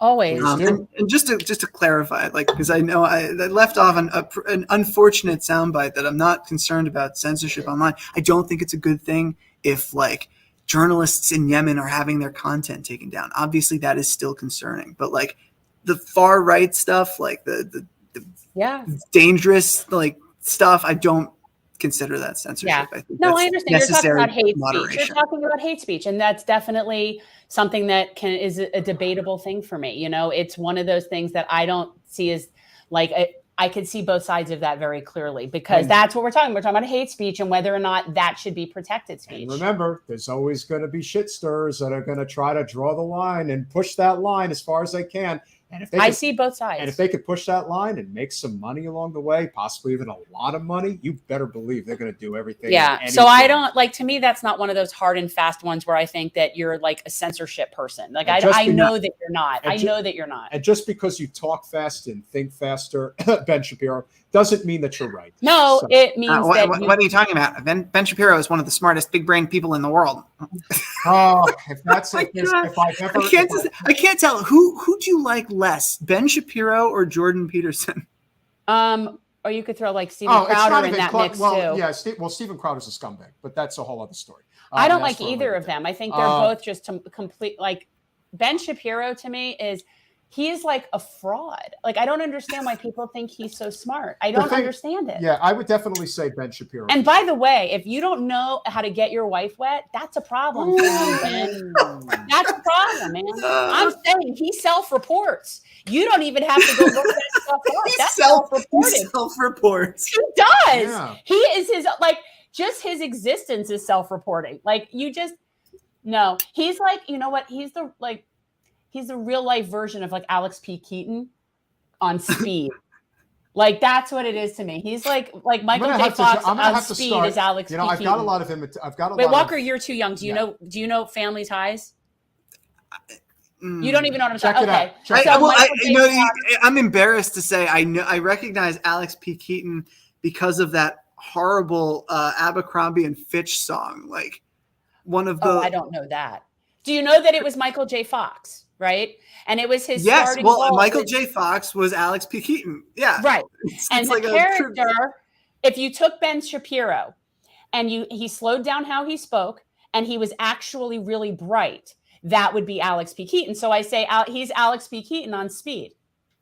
But Jordan Peterson is he's his own thing. He's sort of an ethereal creature who speculates on the nature of man and humanity as though he's an alien observing it for the first time and reporting back to headquarters. Talk about sanctimony. Talk about sanctimonious. That man, like, really does he really believe his own crap? I don't know. He tries to convince people that he just eats red meat and nothing else. So I guess anything's possible. So somebody said Jordan Peterson is what a dumb person thinks a smart person sounds like. Walker Bragman, always a pleasure. Thank you for having me, brother. Bye. And as always, it is enjoyable. I do think my assessment of Ben Shapiro is accurate. I do. I think he's like, that's what it is. But he's like a little boy that just has, he's a very small man. That made absolutely no sense whatsoever. Oh. I came on this podcast specifically to talk about very important topics at the time. No, you can't You do can it. know I'm totally doing Ben Shapiro right now. And let me tell you something. The Republicans, they still won the House and the Senate. And they are now going to block all the terrible legislation that Joe Biden and the Democrats are going to put forward. So we are definitely going to be in stagnation for the next 2 years. And in 2024, we're going to win back the White House, and then we can get some real policy. Also, let me just say this. Shout out to Mrs. Shapiro for tolerating whatever she has to deal with. And if you're looking for something that might be more satisfying, call. I can maybe set you up with something. You never know. I might know a few people. That made absolutely no sense whatsoever. Yeah, You cannot impede upon the fact that I can definitely please my wife. I can absolutely. Apparently not. No, I definitely can. I've been working now out. You sound like Rain Man. I'm very affectionate. That's what you sound like. Ben Shapiro merged with Rain Man. I'm very strong. I'm a very masculine man. Yeah. Very masculine. Yeah. I want to punch you in your vagina. I do not have a vagina. I totally have a penis. Don't make me prove it, but I definitely do. Oh God, I would never want you to prove it. They've been taking bets lately as to whether or not I'm actually a woman, but I am not. Well, I am actually you're a man. very big into defining what a woman is. So, that's one of the big. Here's the thing, and not seriously, don't be in character. I'm being very serious. People, for the love of God, what are people's concern with genitalia? Why are people concerned with other people's genitalia, let alone what they do with it? But what's the deal with that? Because to me, all of this comes down to their discomfort with the idea of trans people. That's what this is. It's discomfort with they don't like it, and it's weird. I think the louder people scream regarding things that are not of the norm, if you will, just has to do with their own personal insecurities. Yes. Because deep down, I think a lot of them have sexual repression. Some of them may be in the closet. Some of them may be outright gay and can't admit it. All of that is true. It's just unbelievable to me, the amount of time and energy that we spend dealing with people's private parts. Yes. Whether it's Roe v. Wade, whether it's transgenders in bathrooms, whether it's with hormone blockers, because let's be real, people, you're not concerned with kids' health. You have no concern for kids' health. If you were all concerned for kids' health, we'd have health care. Kids would be able to get free health care. It would all be good. We don't have that. But all of a sudden you're concerned if their parents and their doctor think they should be on puberty blockers, somehow that's your business to be in their doctor's office with them because you're doing it for the kids. That isn't the most ridiculous thing I have ever heard. But then you argue that it's a parent's right to control what their kids learn at school. So you can't say gay because it's a parent's right to control that. Well, what about the parents? Is it not their right to determine what their kids' healthcare regimen should be? Why don't those parents have rights? You see, it isn't about parents' rights. It's about you don't like transgender people because it's weird to you and you don't like it and it's icky. And that is what this is about. And so you have then deemed them a population worthy of kicking down on. That's all. It's all about punching down. It's not about parents' rights, or It's all you about would not care. If it was about well, that's what they say. They say with the education thing, with the school boards, with the banning of the books, with the don't say gay, it's parents' rights. It's parents' rights to determine what their kids can hear and what they can't hear. Well, those same people are against parents and doctors deciding that their children should be able to be on hormone blockers. Same people. So it's so strange to me that you care about parents' rights with what their kids hear, but parents don't have rights to determine their kids' health care. Again, everything and anything. So infuriating. Not to talk about economic populism. That's all it is. There's a reason why these particular issues get to the forefront.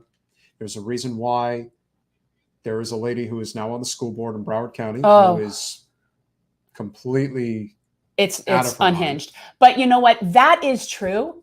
But those people that are trying to distract us from the economic populist message, that's at the top. They're not suffering economically. No, but they're preying on people that are very concerned with genitals.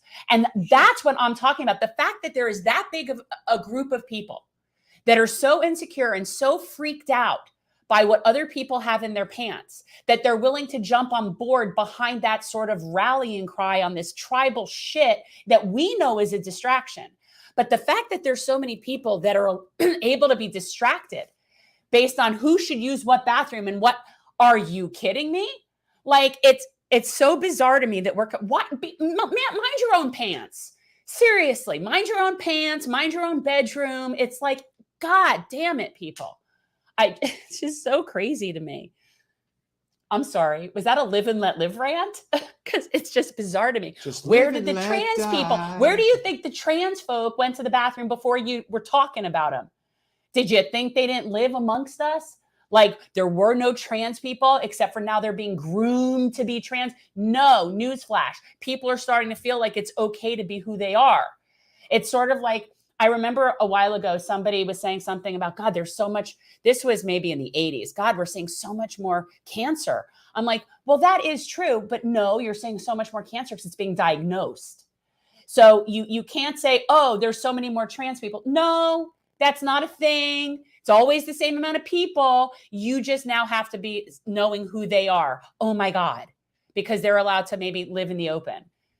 And go to they're not. And go to whatever freaking restroom they want to use, which by the way, trans people, I know this is going to sound crazy. They're just regular people. They live amongst us for the most part, pretty unassumingly, and just go about their lives. And the restroom that they're going to use, the one that goes with their identity that they feel is the one they ought to be using because they get to decide. And guess what? For the most part, it's in a line with what's socially comfortable. I don't want to walk in a ladies' room and have a fully bearded man standing there just because he happens to have a vagina. That is not what I want. So I don't want people telling people, again, the genitals. Let people just live. They'll use the correct bathrooms. I assure you, they will use the correct bathrooms. And they're not pederasses hanging out in the public bathrooms waiting to molest people. How can you prove that? Because that would be your priests that are doing that, okay? Ooh. Kids are molested by family and friends and loved ones and teachers infinitely more than they're ever molested by strangers. And I would bet you to say that in the history of this country, you could not find one example of a transgender person molesting somebody in a fucking public bathroom. And it's the most ridiculous thing ever. That's not a thing.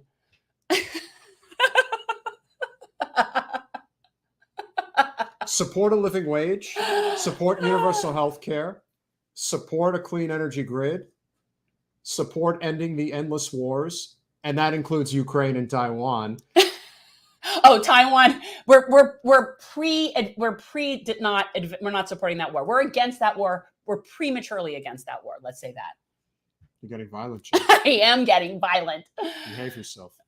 I feel defensive of vulnerable populations, and trans people are vulnerable. As Colonel West says, it's our precious trans folk. Yeah. And I do not appreciate people being hateful. So you make a pretty good leader on Capitol Hill. I don't know. Well, I'm just saying, it's like, why would you want to kick the most vulnerable people? It's like when they come and like bulldoze homeless encampments. Yeah, that's what we need. Let me tell you, if you guys have never seen Bernie's early congressional rant about homos in the military, when he basically confronted homos in the military. That was great. This total backwards conservative from Booney, USA. What you want, your homos in the military? Oh, Bernie let him have it. Well, excuse me. Did I hear you correctly? Did you say homos in the military? Did I hear that correctly? He wasn't that. He raised his voice. Yeah, he was mad. He was mad. Like he was not being so civil. He got pissed. That's why Bernie was such an anomaly, because they're almost like, we don't like your kind of folk here in Congress. We're a very elite private organization.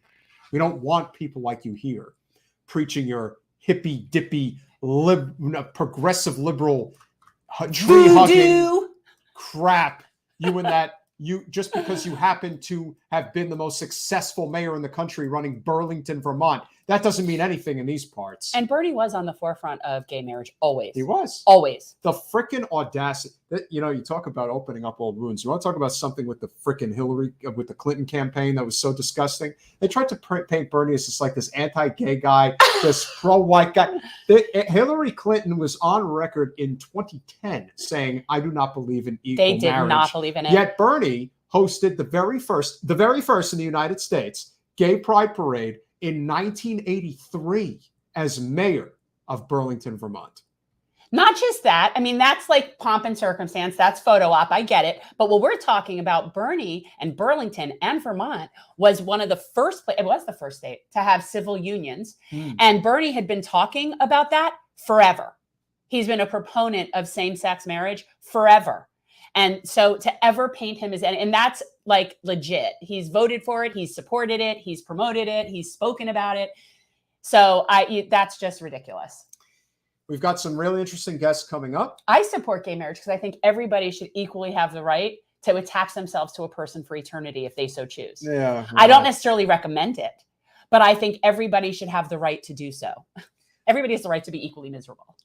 Double K, I don't know why you love us so much. I don't either. We love you. Certainly appreciate you. And Peter has informed me of your age and demographic, and I am very, very thankful that you're here.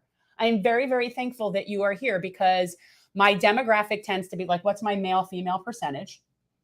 And most of the people that are really otherwise young for the most part. And I do appreciate having women of wisdom age in my midst. I very much appreciate that. So we are going to have some more interesting guests coming up. I don't agree with Walker on everything that he said. Absolutely not. Definitely not. And then we'll leave it at that. And Walker does come from a very different background. And so his perspective is his perspective. That's correct. But he really is coming from such a good place in what he's trying to do and what he's about and helping people and standing up for people. So I don't have to agree with him on everything, but he's in it for the right reasons and he's fighting the good fight. So love that. We will see if Monday will come to fruition. We will potentially have. Welcome back from timeout, Scat. It was a quiet few minutes without you. We will have. We're very likely going to have Kim Iverson on Monday. And if you guys are going to be rancid and nasty, I'm going to block you in the chat because you know what? I don't care. You want to talk crap about me, but I don't need you doing that to guests. We're trying to build a channel. It has nothing to do with free speech. You can go on their Twitter and their website and say whatever you want about them, but I really don't need that crap when I'm trying to interview somebody. You know what I mean? So that's my position. So if you're going to start $20. Love the show tonight. Thank you, Arlene. Cheers. We try to do that. We try to be informative.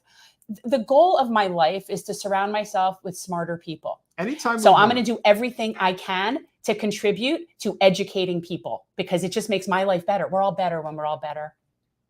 And it seems like anytime we're getting trolled, we always get a donation. So yeah, keep trolling us, guys. We seem to have pretty good supporters here. The Georgia Peach was mean though. That's someone else. I don't know who that is. That's not Scat. I feel bad.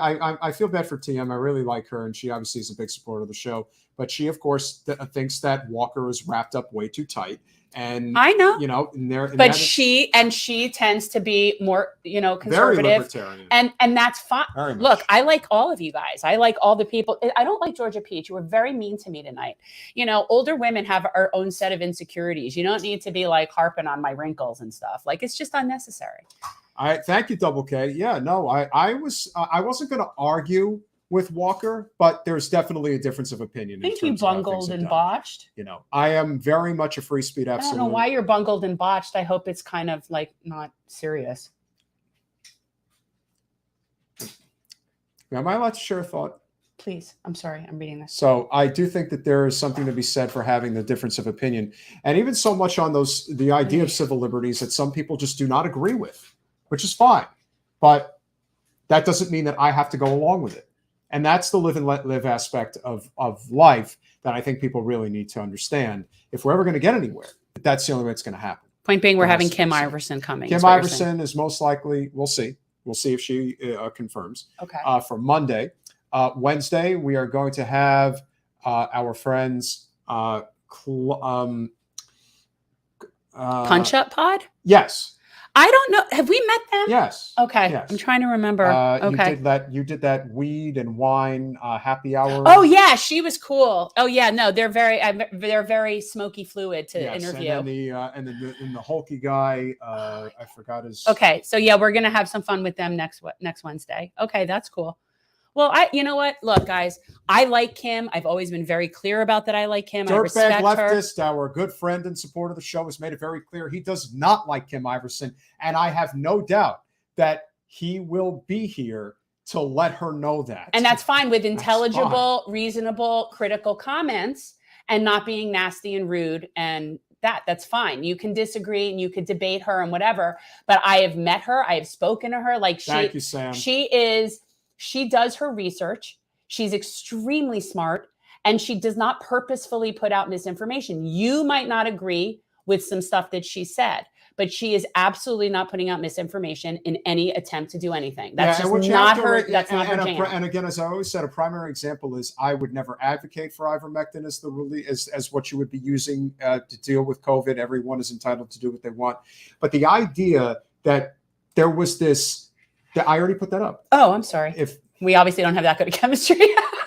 clearly not, there really is something to be said for, man, you're like all over the place. I'm Now I so just like to sorry. point I've been at sitting the here day, since so- 5 o'clock. So there was, if there is a disagreement on, let's say, ivermectin, that's fine.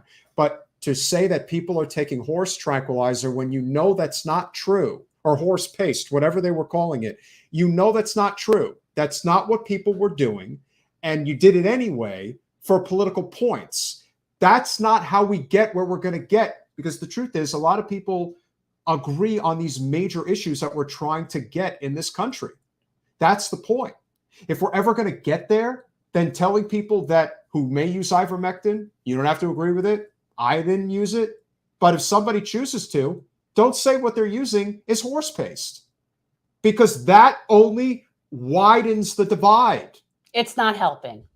It's just, again, it's just very judgy. Credit to Jamie, Joe Rogan's producer, who let Matt Walsh have it on his last podcast. Matt Walsh is on there spewing his BS about this idea that millions of kids in this country are on puberty blockers, when in reality it's 4,000 or 5,000. And if you don't agree with that, that's fine. But the fact that he felt the need to exaggerate at that level shows that he's a lying, grifting piece of shit. That's it. And so we will have on Kim Iverson. We will have on the Punch Up Pod. We're also going to have on our good friend, the actual Justice Warrior. Oh, I love Sean actual. Fitzgerald I will be love coming actual on. Justice Warrior. See, now there is somebody who I probably won't agree with on things, but he's extremely reasonable. Like, it's just fascinating to me that I get along with people, and I'm sitting here right now, and out of the corner of my eye, and you guys obviously can't see this, but we hung up this picture that's my picture of Christopher Hitchens that I have, that I love, because he is the reason to my reason.